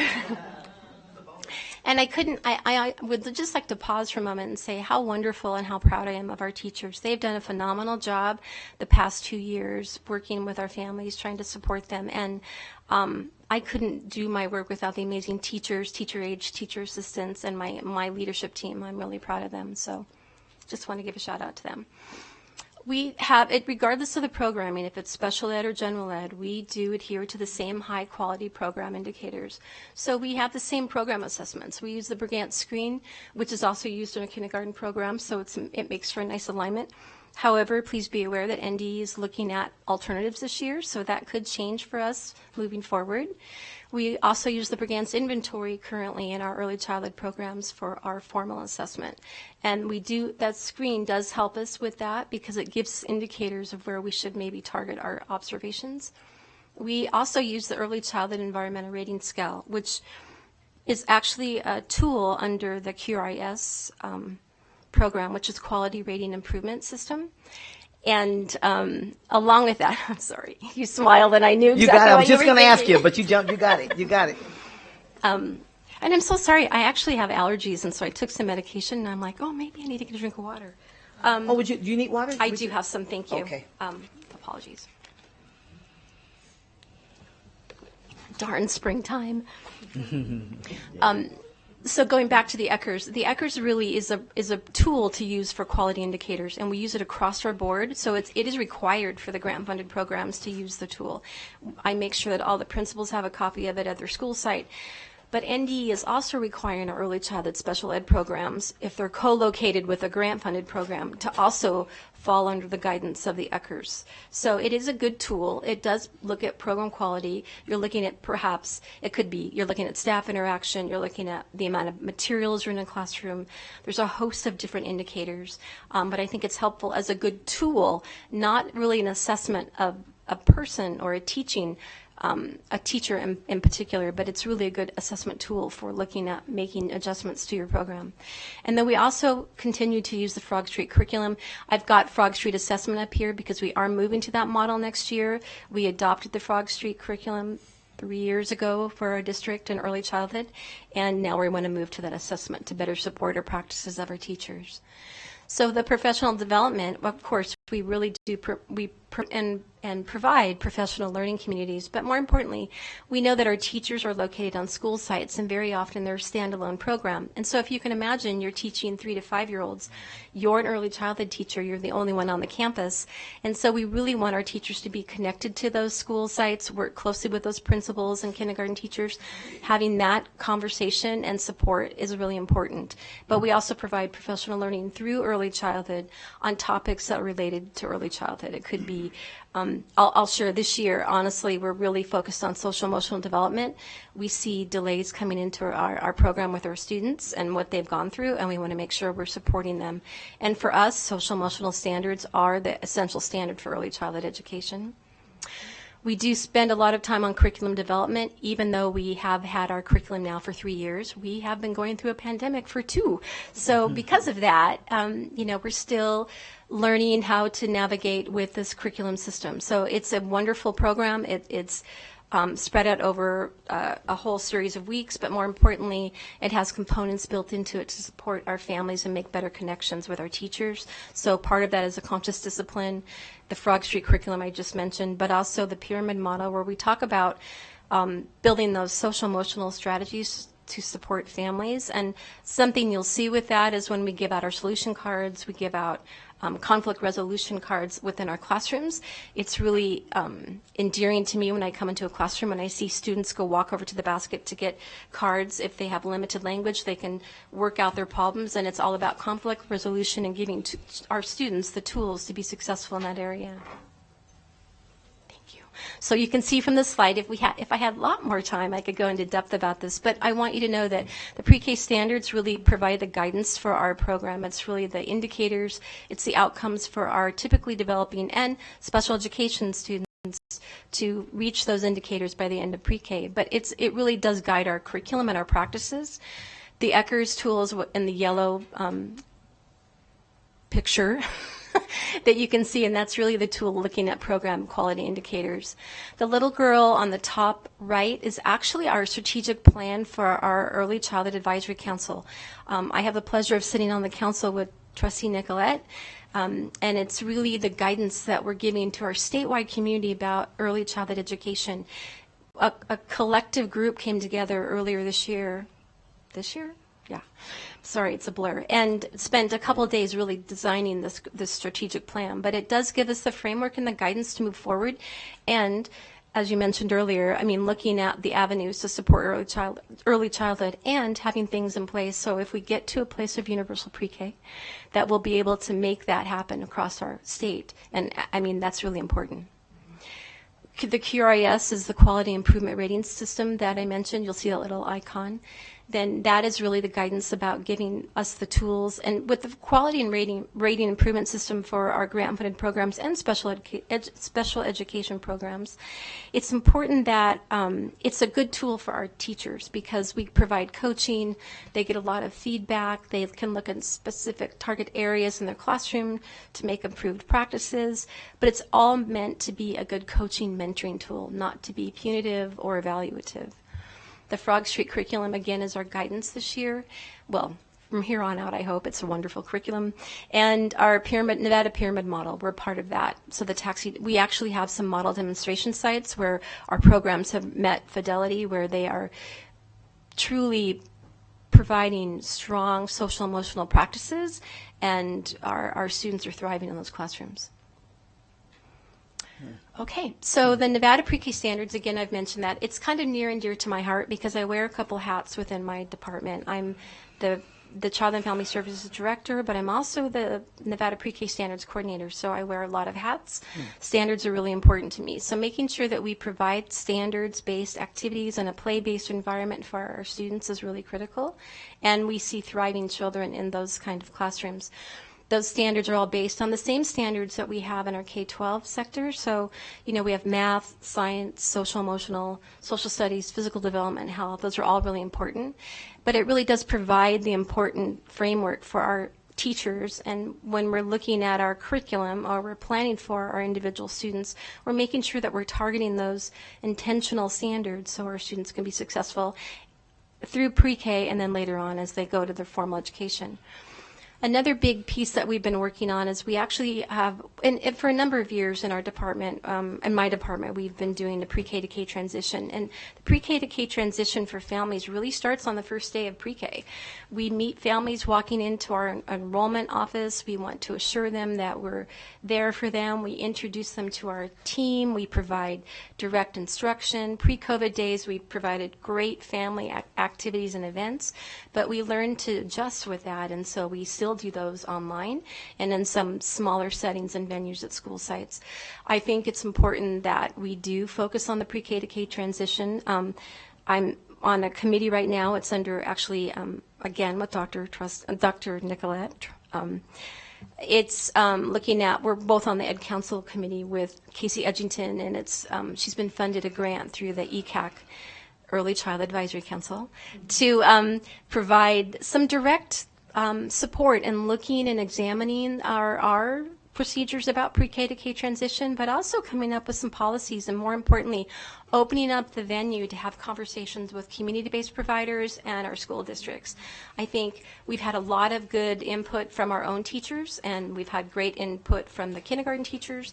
We have other admin coming into this conversation. So looking at that transition has been really critical for us, and we're excited about where we're going and what comes out of that work. If I may just jump in, Ms. Springmeyer, just a question on the do we have any data at all that indicate that when children go through pre-K that they're more prepared for K? Or I mean, I know we don't have mandatory pre-K and we don't really compare. We don't have, but is there? Because some way to kind of measure that piece would be good. So absolutely. Possible. So we do historically in the grant-funded programs, we did capture that through a longitudinal study for the state pre-K program, and it was showing measurable growth and how our students were really academically prepared for pre-K. I mean for kinder. Currently, that study is not really in place, but the state has collected our Brigant screen data. However, it's a screen, so it's not a formal assessment. Right. So we, in a way to measure that, and we also use the Brigant's inventory, is going to a more formalized assessment with the Frog Street, and we'll be able to measure that. But I think there's and I actually have a slide coming up about that, but I think it's right for us to start looking at our trajectory for our pre-K students, right? And so there's a lot of research out there that states that by the time students reach third grade, that levels off. But honestly, I'd like to think that we still have impact, right? Because if we're focused on those social emotional skills, if we're focused on those helping children self-regulate and have those pro-social behaviors and learning how to navigate the day successfully, and learning just, those really basic nuances that we have to do that we learn in pre-K, like how to play nice, how to share with others. Those are really important skills to have so that when they get to third grade, they can work well with their peers. Well, yeah, and I also think that even if they can catch up eventually, isn't it better to be on the track where you aren't catching up? Absolutely. Right? And then you have an opportunity for students to actually be able to get ahead, right, in that. So, well, they'll catch up, and I've seen studies like that as well. But I just think positioning someone, especially those students who are going to be less prepared, right, who won't be able to go to like the private school pre-Ks and so on, like some families can. It gives them an opportunity to be just so much more prepared and therefore I think be more successful in those primary grades. I completely agree with you. And honestly, I think that's the draw for universal pre-K, but we're excited about the opportunity. It's going to really eliminate the gap that we see for families. And this is some research I've included that about the high quality programming for students. It should be for all students. It shouldn't be dependent on what your family's income is. And more importantly, that going back to the QRIS, the Quality Rating Improvement System, those are really looking at quality indicators that programs that are higher quality typically have. They have a licensed teacher, or they have an educated teacher. They follow the ratios of 2 adults and 18 to 20 children. They have other systems in place. They use a research-based curriculum. All those are really important quality indicators. And I think that if we get to a place where we provide universal pre-K, which is a whole other conversation, but I think I'm personally excited about it. And I don't know if I'll see it in my career, but at this point, having that opportunity to have that across the board is going to take a heavy lift, because it's going to require several systems to come together. It cannot be on the backs of school districts, and it cannot be on the backs of community-based providers. And if anything that we've learned from this pandemic is the importance of quality education, especially for early childhood educators. Parents need to work. And I can tell you this year, it's the first year for us where my grant-funded programs were full as of September. That's never happened to me in all the years I've been in this position. It usually takes some time. We recruit, we enroll, but we had families that were eager to be back in school and to have their students back in classrooms. Thank you very much. So this is just some research. I'm sorry. I'm sorry. Just while we catch your light while it's on, Dr. Nicolette. Just 2 things. Thank you, Tina. She's an expert, and she's very humble about it. She's an expert. I would like to say bravo to Washoe County School District. How many years ago did we open our doors for preschool, and we haven't stopped since, and so bravo. I do want to say another component that is just, we could talk about this for hours, is the family engagement piece, because of that, helping parents understand that whole system from, education and family support through to college, forever. You're forever. You're the forever first teacher. and to help parents very early on learn how to advocate and be comfortable and question and learn along with their student is just really important. And that's one thing we are very, very strong in doing, and that is recognizing that the family, the parents, whatever the dynamics, are the first and forever teacher, and whether we like it or not, because we may not agree sometimes, they are the expert. They are the expert on their child, and we have recognized that. And I applaud you and your teachers, and thank you for that. Thank you. Please go right ahead. So I'm just including this research for you to see that, really talking about what you had actually addressed, President Taylor, about the need to having high quality pre-K, but it needs to be affordable for everybody, and that we have seen through research that providing that for students, especially those students who are at poverty level or are at most risk, that we can see good outcomes for them. I mean, and I think honestly we hear frequently, all the time honestly, in our school district, the kindergarten teachers are always excited to have our students enter K from our programs, because they are ready to learn, they're eager, and they've already learned the nuances of what it means to be at school. Yep. So some of the challenges that we have, goodness. Okay, so grant-funded programs, we really are dependent on grants for our gen ed programming, which means that it's dependent on what we receive from the state, how many programs we can provide, how many students we can serve. We do adhere to NACE guidance, so we want to make sure that we're following best practice in those programs with a ratio of a teacher and an aide for 18 to 20 students. But keeping in mind that, the funding has to come from the state, and writing those grants and trying to secure the funding. If we did have universal pre-K, that could change some of that. And then also securing suitable classroom space for us. As you can imagine, an early childhood classroom is a little unique. We have a lot of materials. We have a dramatic play set, a science area, a math area, books, blocks. And so it's not just a typical classroom where there could be desks or tables where students can sit at. There's just so many more materials. And it does require adequate space for our students and adequate space for having play-based materials for students. So that's something we're always looking for, and also trying to find a need for our families in those areas. And then I think hiring and finding qualified early childhood educators. The workforce is very small. Honestly, early childhood education is a very specialized area, and I'm always excited about trying to promote new teachers coming into our field. My leadership team and I have been teaching the early childhood ARL program to promote that and hire more teachers. We provide a lot of outreach in the community, presenting an area in higher ed classes about getting folks interested in early childhood. But I think, again, it's something that's very specialized, and I think you have to have that innate sense to want to be in a classroom with 3 to 5 year olds and be completely comfortable with chaos and hands on your clothing and wood chips in your shoes because you really enjoy it. I mean, something that I've enjoyed this year is really, and we talked about when Dr. McNeil actually said it's all hands on deck. I truly have been doing that and have been subbing in my classrooms all the time, actually, as a classroom aide or whatever my teachers need. I want to make sure they're supported. So sometimes they're a little suspicious when I'm like, I'm here to play. They're like, really? But I do really support my program, and I'm so proud of my teachers, so I'm happy to do that.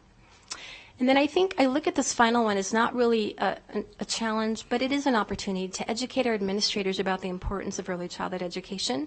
We've had some pretty exciting things happen recently where we have that P3 initiative that's really come forth again about educating our principals on the importance of early childhood education. But it's also a good opportunity for us. As you can imagine, when I talk about having programs in 57 schools, we really are serving all of those principals. So making sure that we're connecting with principals, whatever we can do to help support, moving in classroom materials, helping hire the teacher aide or the teacher themselves. Actually, I've had the good fortune of working closely with Anne Marie as a previous principal, actually. So I do think it's a true partnership, and I really support and appreciate principals because early childhood is complicated. It can be a little messy, but it's also worthwhile. So some future evaluation considerations that it seemed very timely that President Taylor had mentioned about monitoring the trajectory of our students. That's something that we're looking at. And certainly, what does that look like for kindergarten readiness for us, kindergarten achievement, and then eventually looking at the third grade SBAC scores? What would that look like? So those are things that potentially in the future we could look at. And then monitoring the rates for the early childhood special ed students who exit special education. That's something else we're looking at. So those are opportunities for us to get a deeper dive into data for us and perhaps report back in the future. Thank you. That's outstanding. And then during the month of April is Week of the Young Child, and so we typically try to celebrate that across our district, and I couldn't help but not share this picture of our students at Lemelson. It was a blustery week that week. However, one of my teacher assistant there, Honey Cook, is fabulous, and the students were really intrigued about camping, and many of them had never been camping. So she brought a tent to the school, set it up on the playground, and of course everybody wanted to get inside. So we were able to share this picture, but it was a way to celebrate Week of the Young Child. We were excited about that. Great picture. Great picture. So just in conclusion, thank you for everything, and if you have any questions, I'm ready. Any more questions that haven't come up in our conversation? This is like I remember when I first joined the board, the conversation was about all day kindergarten, And now it goes a little bit lower, which as it should, and recognizing the need for that, because that was not a requirement. It wasn't funded across the state at that time. And then I was, able to see him. And we funded ourselves for a little bit before the state jumped in. Yep. And then, and now to see the conversation going even a little deeper, we have to still do more to get students ready to really fully participate in full day K. So yeah, it's great to see the transition in that. So I'm going to go to our student trustee, Victoria. The students always trump everybody else. So, you know Thank we you, do. President Taylor. Thank you very much for your presentation. It was really interesting to learn all about it. I just had a question about the infant and toddler locations at the two schools. Do students only from those schools get to take their children, and do they have to be students? That's a great question. Thank you. No, we actually, yes, we do target those high school students at those locations. However, there are, if we have openings and other students are in nearby schools, we offer the opportunity for them as well. Oh, okay. Thank you. I actually visited one of those recently, and they actually had a couple of children from the community, because there was space there available. So, but that's. Thank you. Yes. Trustee Mayberry, then Dr. Nicolette. Thank you, Madam President. Just a comment. I appreciate what you do. Thank you very much. My two little girls, they're freshmen now, but I think they were part of Child Find back in the day. I had a little more hair than I do now, but they went to the early childhood development PreK at Spanish Springs Elementary some time ago. And so I'll never forget the first day they walked in the classroom. I cried. But because it was like kindergarten, right? Right. Yeah, but They probably went running in laughing, and yeah. But true story. Yeah. Anyways, thank you very much. I admire your work and your team's work and the presentation today. Thank you. Thank you. Thank you, Trustee Mayberry. Dr. Nicolette. Well, Trustee Church, you may want to sit down because I'm going to talk about policy. All right. I want another one. I really think that in the future I'd like to discuss having policy around our work in early childhood, specifically pre-K through third. So you can look for me down the road to bring that to the table eventually after we get through some important things like this afternoon, because I believe so strongly in the work. We've seen the progress, right. And there are studies that show the what we call opportunity studies that show that the more opportunities, the more success we see in our students and our families. And that old adage, and I think I sometimes mix it up a little bit, but basically rising tides raise all ships. And so when you have all our kiddos together learning together, they help each other. And so the more early childhood that we can add to our programming, we will see it throughout the ages, throughout the years and the grades. And so thank you for all your work. And thank you, Anne Marie, for being a principal and with an early childhood program, formally. Formally. Thank you, Dr. Nicolette. Clerk Minetto. Thank you, Madam President. I just wanted to say I had the pleasure of teaching at a school where they had pre-K, and I got to, they didn't have music all the time, but once, in a while, the teacher would come to me and say, "Can you fit them in?" And it was so fun. But we incorporated them so into our school. They came to the assemblies. They just did everything with the school. And I thought that gave them a real sense of belonging to school. So thank you. Thank you. Thank you, Clerk Minetto. Superintendent? Thank you very much, President Taylor. So I just want to, again, thank Tina for all of her years of service. You are outstanding. Yeah. Yeah. It's right here. She's going to make me cry. It's allergies. Oh, that it is. It is allergies. Yes, it is allergies. season. But we have been through a lot together. But early childhood has always been Tina's heart, and she just is amazing at what she does for our children.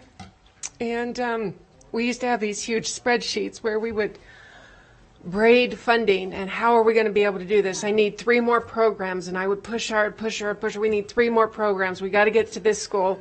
And lo and behold, she would come back. I think I figured it out. We can fund this one 25% and this one 50%. But Tina's heart has always been for our children. And so just thank you for everything that you've done. Thank you, Dr. McNeil. And I want to thank you too. Dr. McNeil actually hired me for my position many years ago, and I'm going to really miss you. Thank you.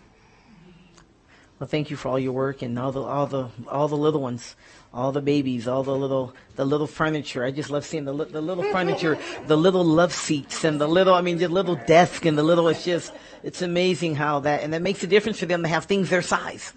Right. It really, just to have things their size, it really makes a difference. Yeah. Well, we may not all get up if we do that. So let's. I think especially Trustee Rodriguez. Right. But no, it's great. It's really important work. So thank you on behalf of all the babies. Thank you that very have gone much. through that. Okay. All righty. We appreciate it. Thank you, and thank you, Anne-Marie. Okay. We're going to go to board reports. We'll go to board reports, and we'll start with our student. It's light outside. We can get you in. Our student trustee. Thank you, President Taylor. Currently with Student Voice, we had a few schools throughout the district that were able to do research with students from out of the state who are in college. They were doing a research project on Student Voice. So schools have finished up doing that research project, and we're waiting on the researchers to bring us back feedback of how our schools in the school district can continue to increase student voice and how we can better work with it, making sure that all students have a voice. And next week we will be having our meeting on Tuesday from 4 to 6. Thank you. Okay. Thank you very much. We'll just keep moving around, trustee. No, let's jump across the table. We'll do a little back and forth here. We'll Trustee Church. Thank you. I will be brief. I do intend to speak a tiny bit at public comment. I appreciate the board voting me as a member of the National Association of Nevada Association. Nevada, thank you. Oh, Yes. I practiced that over and That's over. okay. It's all right. The Nevada Association of School Boards, Yes, sir. not to be confused with the National Association of School Boards, of which we are not a member. Actually, National School Boards Association. Okay, thank you. But anyway, there's Nevada. Yes. Thank you. I'm part of the board of the directors, I guess it's called. Yes, it is. Of the Nevada Association of School Boards. Yes. So I appreciate that confidence. And I just got an email from somebody there. They're looking for an executive director. It pays $80,000 to $115,000 a year.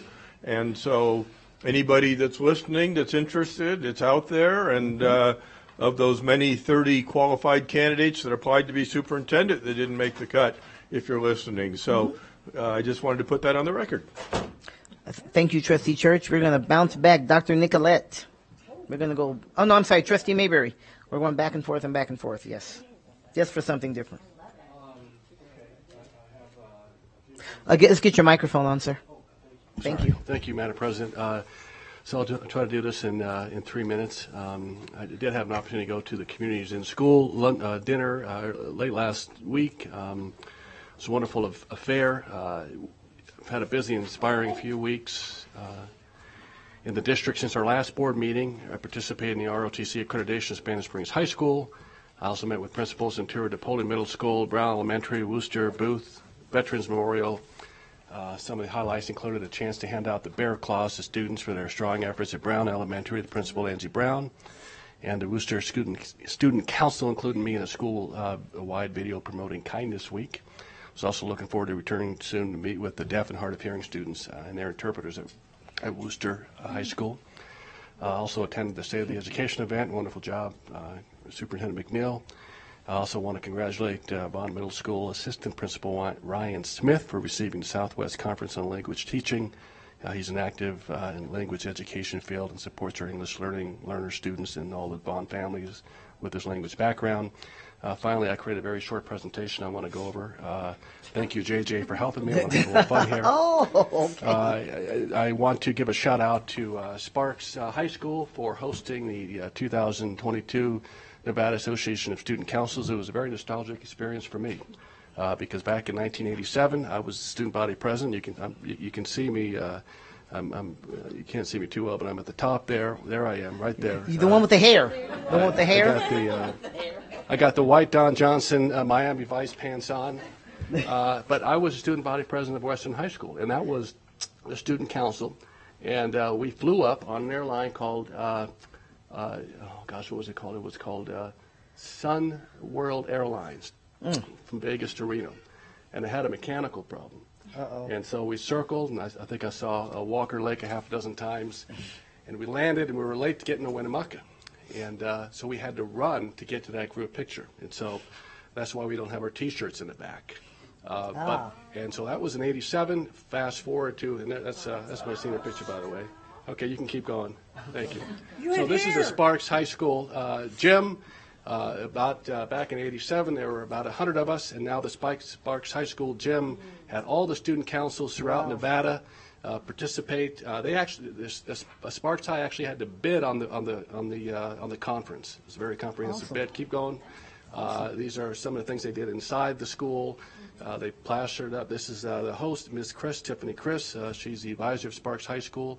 She's really deserves all the credit for putting it together in 2022. Again, a wonderful event that I was really privileged to be a part of, and very nostalgic too, in terms of really bringing it home to Nevada. Home means Nevada. So all right. That's my report. Thank you very much.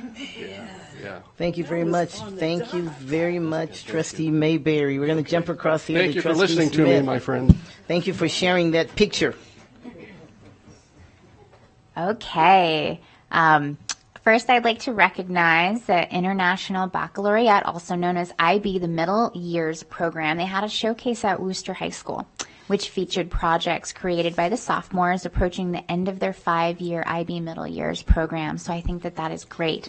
This is a little belated, but I do want to recognize the Reno High baseball team because they are on the national stage. They are one of the country's best teams, and they topped Bishop Gorman back in March. So that's always a good thing. All right. I also visited Pine Middle School with Principal Josh Reddig. I was so impressed with this school visit. One of the things that I love the most that I want to elevate is the way that they are completely reimagining electives in the schools. And so he's creating an entirely new electives program that explores math through chess, music through mariachi bands, art through knitting. I love this, and I cannot wait to see this come to fruition in the next school year. I also met with RISE Academy of Adult Achievement Principal Stephen Constantino and Assistant Principal Don Adams. They are an amazing pair, and I loved them. I loved them. We could have talked absolutely all afternoon. I was really impressed by the accessible paths to education that they create for English learners and those wishing to earn their high school equivalency or adult high school diploma. That is a phenomenal thing that we offer our community. I also had a great meeting with North Star Online School Principal David Kitchen. He actually had to kick me out because he had places to go. I could have talked with him for hours. I learned about how they really balance the rigor of their program with the flexibility of online learning. And we are so lucky that we have a well-established online school as one of our education options. And we were doing this before it was even a thing. So amazing. I also met with the parents and faculty of the Jesse Beck Dual Language Advisory Council to discuss opportunities around dual language learning. I attended the Truckee Meadows Regional Planning Governing Board meeting on April 14th. I love serving on that body on behalf of the district. I also attended the groundbreaking of Jaywood Raw Elementary School in South Reno. My takeaways there were watching the young student leaders from Brown Elementary School. And who did not tear up with the DePoli Choir's spoken word, My Dreams? It was on. It was fantastic. Last but not least, I spent a tremendous amount of time over the past few weeks talking with staff, students, parents, community members about the superintendent search. I do want to note for the record that I spent extensive time reviewing the packets, I attended the public forums at Worcester. I watched all 5 candidates participate in one of their sessions. I found that to be invaluable, and I'm very, very excited about the potential discussion to come later today. So thank you so much. All right, just a few seconds left. So who slipped it in there? Dr. Nicolette. I have a request. I don't want to go after Trustee Smith anymore because she's just so dang good, but okay, I'll give it a try. I asked JJ to reflect that in the minutes. Thank you, JJ. April is Child Abuse Awareness Month, and even though it's almost over, it's something we should be aware of all year long, every day. I attended the Pinwheels for Children Child Abuse Prevention Community event. It was sponsored by Women's Children's Center of the Sierra, which I didn't even know existed. It's housed over there on the Neal Road Complex. Wonderful event with very diverse group of people who shared their concerns and their stories, and it was just a beautiful event. I participated in the Skills USA Quiz Bowl. My goodness, those students. I think I could answer maybe one of every 5 questions. They just kind of blew me away. And to continue with my historical perspective of our schools, that naming of our schools, Daryl Swope, he taught in Washoe County for 37 years. He was also a principal, and he was also director of facilities. That is Daryl Swope. Mr. Roy Gom, he was a state superintendent at one point. He was the president of NEA, and he also came to Washoe schools as a principal, and he was a principal in 3 schools, 3 stellar gentlemen. I attended the JROTC Incline High School event. That's basically their continuous improvement plan. And these students, I got to tell you, they are amazing. They went through their SMART goals, which are basically specific, measurable, achievable, relevant, and time-bound. One of the groups, one of the battalions, did something on physical fitness, and their goal was to improve opportunities for the JROTC students, and their statistics were wonderful, and they talked about sustainability, not just during the school year, but and beyond. And then the other group did something called Dangers of the Internet for Young People. And they did copious amounts of research and found the nuances and the ins and outs and the problems that our youth need to be cognizant of as they utilize the internet on any device. And of course, we all know that a lot of people use the internet quite a bit. And the beauty of this is that they are designing it so that they can go to the Incline Middle School students and they can share what they learned at, of course, a very age-appropriate level for the Incline Middle School students. So I've had a lot of fun, and you're running out of time. There you go. Okay. All right. Thank you, Dr. Nicolette. And we'll take the 2 of you. We'll go with Trustee Rodriguez and then Clerk Minetto. Thank you, Madam President. I can't remember the last time we had board reports, so I know that's why everyone has so much. It's like, shoot, I'm trying to pick and choose. So I'm going to try to remember the last one and just kind of go back to the state of education. I don't remember covering that, but I know that the majority of us were there, and it was a great opportunity and very heartwarming. Some tears might have occurred. I got to visit Andy Hancock with mental health, and I look forward to meeting with him and discussing things further. Just a lot of their opportunities and the programs they offer was great. Trustee Beth and I I think we only went to 2 rooms. There's so many, but a lot of information. And then Trustee Mayberry and I attended the Union Trades Open House a couple of Saturdays ago and visited. You saw me there. I saw you there, yes, but I think we carpooled. Okay, yeah. Well, gas is $8 a gallon. So we did get to visit a lot of those different programs, and again, I'm just a huge advocate for the trades. The amount of education and professionalism that they offer to their students is phenomenal. And like the vast majority of us also attended the forums of the superintendent search at Worcester. That was very informative, and it's going to be an interesting conversation here in an hour. And then, I met with, educators, staff, community members, just getting everyone's input on the candidates just getting the pulse of the community, and looking forward to that. And also the Jay Wood groundbreaking, that was phenomenal. Good times, very windy, but it was overall a great day. I mean, making schools, it's always a good time. So, yeah. All right, thank you, Trustee Rodriguez. Clerk Manetto, keep it going. Thank you, Madam President. Well, excuse me. I got to visit Palmer again. That's the second time this year. And I went to Sparks. I think it was the Monday after the student conference. And so I saw cows and aliens and all kinds of things all over the place. I went, yeah, well, yeah. And, oh, you threw me off. And I saw, let's see, nope, that was the AACT. And that was a good visit, you know. And I went to Green Beret where the principal had to be substituting in a classroom for testing. So I didn't get to visit with her at all, but I still visited the school for a fleeting moment. Went to Desert Skies. It was like old home week because I taught the kids at Palmer who now go to Desert Skies.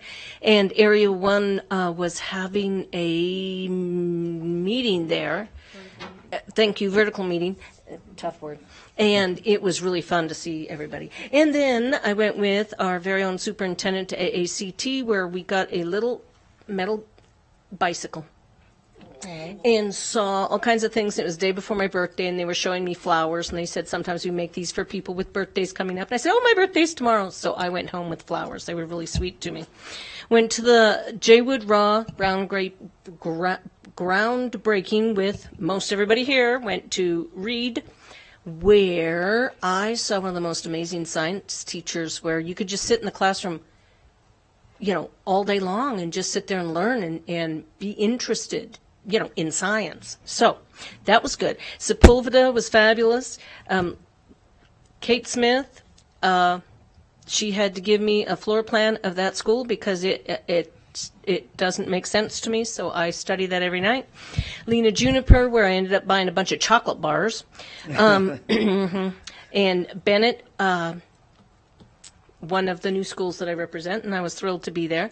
And, of course, we went to all of the things for the superintendent. And before that, we did virtual budget forums, and it's been a very busy few weeks here. So, thank you. All right, thank you, Trustee Manetto. I'm going to jump right in. I'm going to start with events. Many of them were mentioned. Jay Wood Raw, going to visit the trades and the work they do with apprenticeship programs, and having our students have the opportunity to go through school and go through there and leave with some certification at the same time.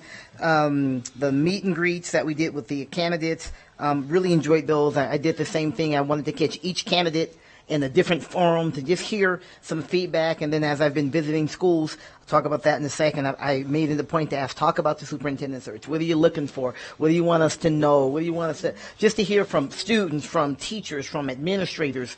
And you just ask and people have thoughts and they want to share, and I think that's a great thing. I also had a chance to attend it was the day after the Jay Wood Raw opening, the Nevada Military Support Alliance dinner. Amazing dinner, absolutely amazing dinner, and I had a chance. Perry DiLorello was really influential, impactful in us getting that land, and so I had an opportunity to just thank him in person.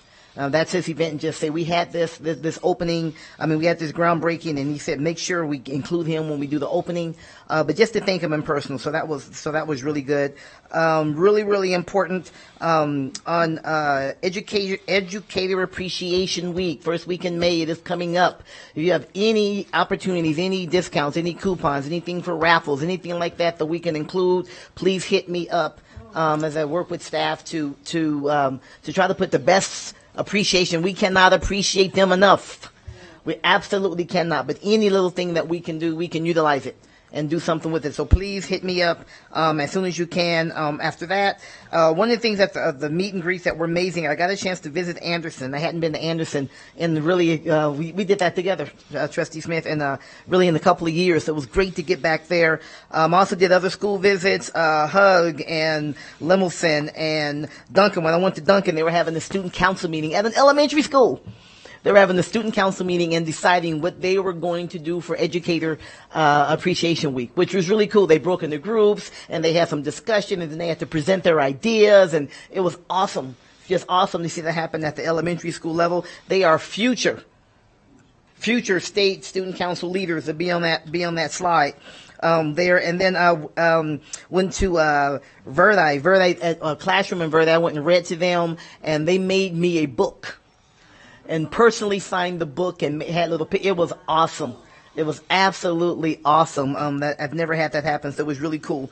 It was really cool. Then I visited the ACE Charter School, one of our district-sponsored charter schools, and got a chance to talk about learn about their apprenticeship programs as well. So, it was busy, and those were just the highlights. All right, you want to jump in, Trustee Rodriguez? Do you have any leftover time? We can ask JJ. No, I'm kidding. I do. It's going to take like 15 seconds. For my board report, I did want to give a shout out to Heather. She was a college career facilitator at Reed High School, and she was there at the trades open house on her time off. Wow. Going to all the trades. So I just want to give her a shout out. That was phenomenal. So yeah. Awesome. All right, and we'll jump over to the superintendent. Thank you very much, Madam President. So just a few things. It has been a very, very busy time. I had my Incline shirt on before, and that was we're going to be celebrating the opening, the grand ribbon cutting of the Duffield Theater soon. So we're looking forward to that at Incline High School. And then at Wooster High School, this week I will be attending the JORTC, Wooster, Awards Night. And then I'll also be doing a school visit there, so looking forward to that. And then I was also able to attend and co-present with Phil Kaiser of the WEA the National Board Certification for our teachers. And that's basically like getting your dissertation. And so we have had many, many teachers work so very, very hard to get that National Board Certification. And then finally, just a very, very special message to our high school students. This is the time of year where we start celebrating spring formals and our proms. They are out in the evenings. So just really to be very safe, be responsible, make good choices. I'm saying that as your superintendent and as a mom. So just be safe out there, be respectful. And then also, especially for our seniors, Mr. Custer, you guys are in the twilight. You guys are almost there. So we need to punch through that wall. We need to make sure that we are doing our homework. We're doing our finals. I know that you are. So this is just a shout out to all of our seniors. Make that last push.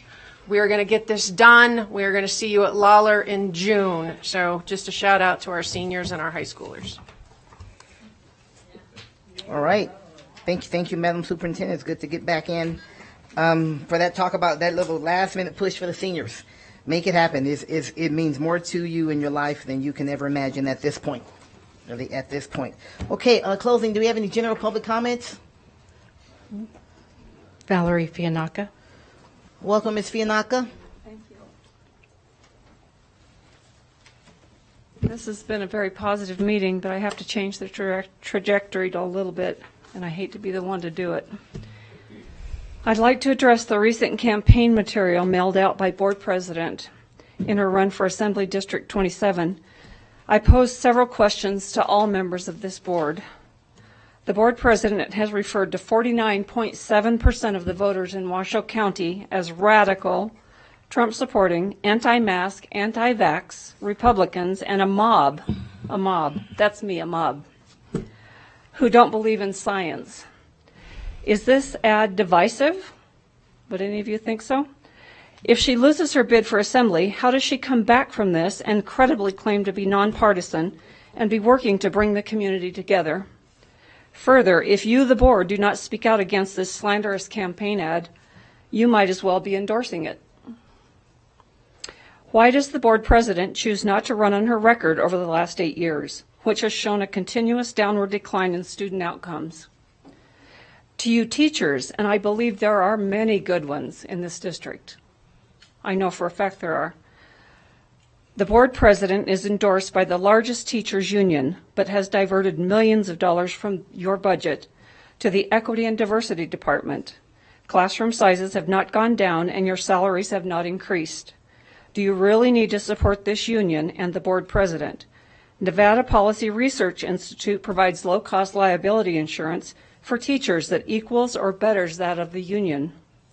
We are on the brink of breaking the union in Nevada. They are not working for the teachers, the parents, or the children. The results speak for themselves. If you care about the children and the quality of their education, as I am sure many of you do, I know you do, please look at what is really going on with the billion-dollar budget of Washoe County. This is not a money problem. It is a diversion of dollars problem. The only solution I see to this conundrum is for the board to take a vote of no confidence and request the resignation of the board president, immediately so that she may run an honest campaign for the assembly. Thank you. Thank you, Ms. Fiannaca. I want to go on the record in correction. That was not a piece mailed out by me nor my campaign. You had to vote. Any other public comment, JJ? Jeff Church. Trustee Church? Thank you very much. We are receiving a lot of community letters, and I mean we, being the board, as well as on social media, as should be, on a vile hate speech mailer that was sent on an unrelated political campaign that dragged the Washoe County School District into it. That came from a PAC outside of Washoe County in Las Vegas, not from the candidate. To that PAC, located 400 miles away, I say, crawl back under the rock from which you came. That divisive speech is not welcome here. That does not represent Washoe County values. If you watch any board meeting, including today, you'll see civility, respect, even a little humor, although I fall flat sometimes, and I personally pledge to continue on that vein in the future. I remind folks that this is a nonpartisan board. It's not R or D or I. It's S for students and S for success. And if you look up the board's filings on the Secretary of State website, you'll see 2 Ds, 2 Rs, 2 Is, and again, I mean Democrats, Republicans, Independents, and 1 unspecified. Thank you. Thank you, Trustee Church. Glendia Salazar. Welcome, Ms. Salazar. So I don't have a speech written. Oh, no, it's okay. My issue is that we have a problem with bullying in our school. This has nothing to do with the students. This has to do with teachers bullying students. I have evidence of a teacher cussing at my son,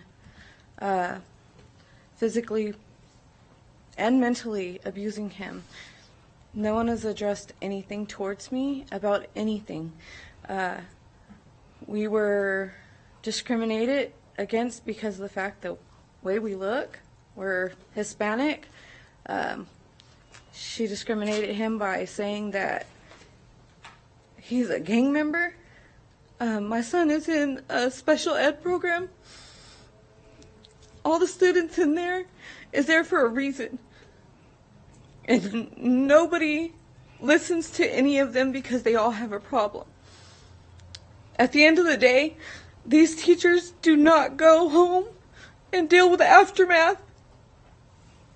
I have to go home to listen to my child tell me that he doesn't want to be alive because of the fact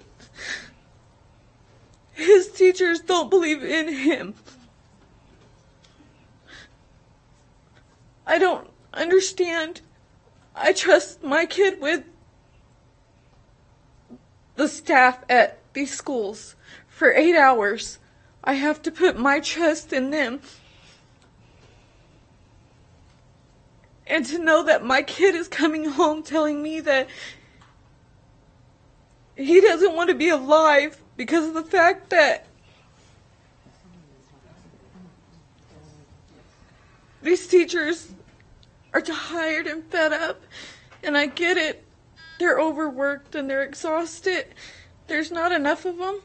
But at the same time, our kids deserve the same treatment as anybody would.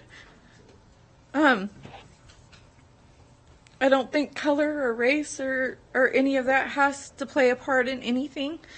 I overworked mom, single mom, but I do everything in my possible way to do what I have to do for my child. I expect the same thing from the teachers. I expect the same as my son. When he goes to school, he's supposed to do the same. It doesn't give a right for my kid to act up in school because he has a disability, and he has to work on that, and that's my job. My job is to make sure he does what he's supposed to do. I just expect the same from the teachers and from all the staff to just protect our kids. Thank you very much. The superintendent will make sure that there's some follow-up that's happening. So, Ms. Salazar, Ms. Salazar. I have Ms. Ford here in the back of the room. She's the area superintendent for your particular school, and then Deputy Superintendent Beiersdorf will be following up with you immediately. Thank you. Thank you. Thank you, Ms. Salazar. Joseph Silveria.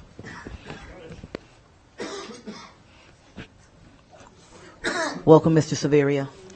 Thanks for having me. So my name is Joseph Silvera. I'm a nighttime custodian at Los Allen. Also been a member of the Washoe Education Support Professionals for some time. Reason I'm here is on the 18th, an email went out from the Washoe County School District Communications about updates from the superintendent, Dr. Krista McNeil. In there, actually, I'm going to take that off. In there was a statement about vacuuming once per week as a change to be able to reduce about 50 vacant positions.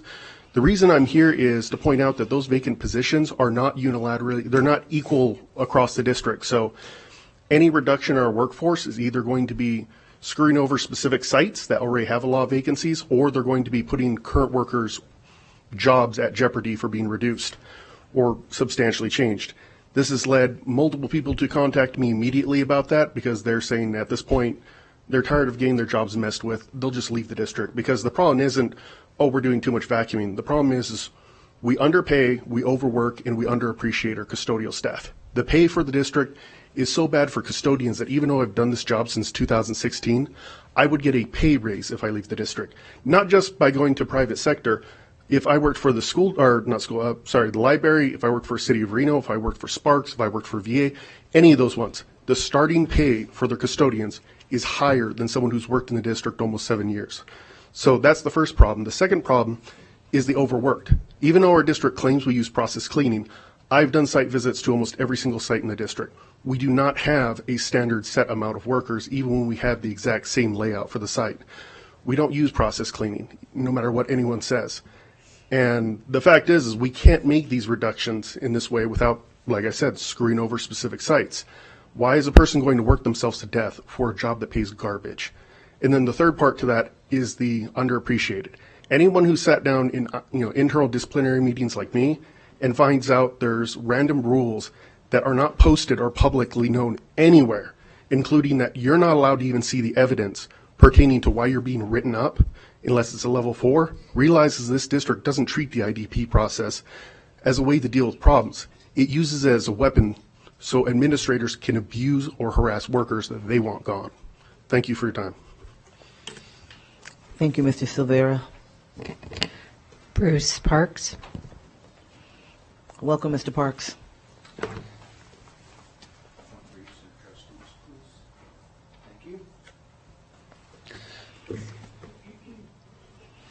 For the record, Bruce Parks, Chairman of the Washoe County Republican Party.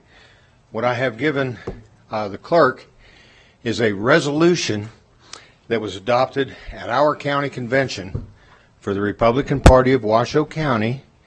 Now, I know some of you are thinking, that's okay. I understand. We're only 1/3 of all the people in Washoe County. Resolution pertains to the teaching of CRT in our schools. It's a resolution to prohibit it and to promote the teaching of the 1776 Commission Final Report. Please afford me the respect of not telling me we don't teach CRT in our schools. Please. Second document is the county platform. I provide you this because what you're reading there is the voice of your constituents. I say again, your constituents. Maybe not all of them, but a large percentage. I needn't remind you that you are here to represent all of us. I would direct your attention to line 82, which starts the plank platform of education. Specifically, the very first plank. Our public schools are failing to prepare students for their future. We're last in the nation for education.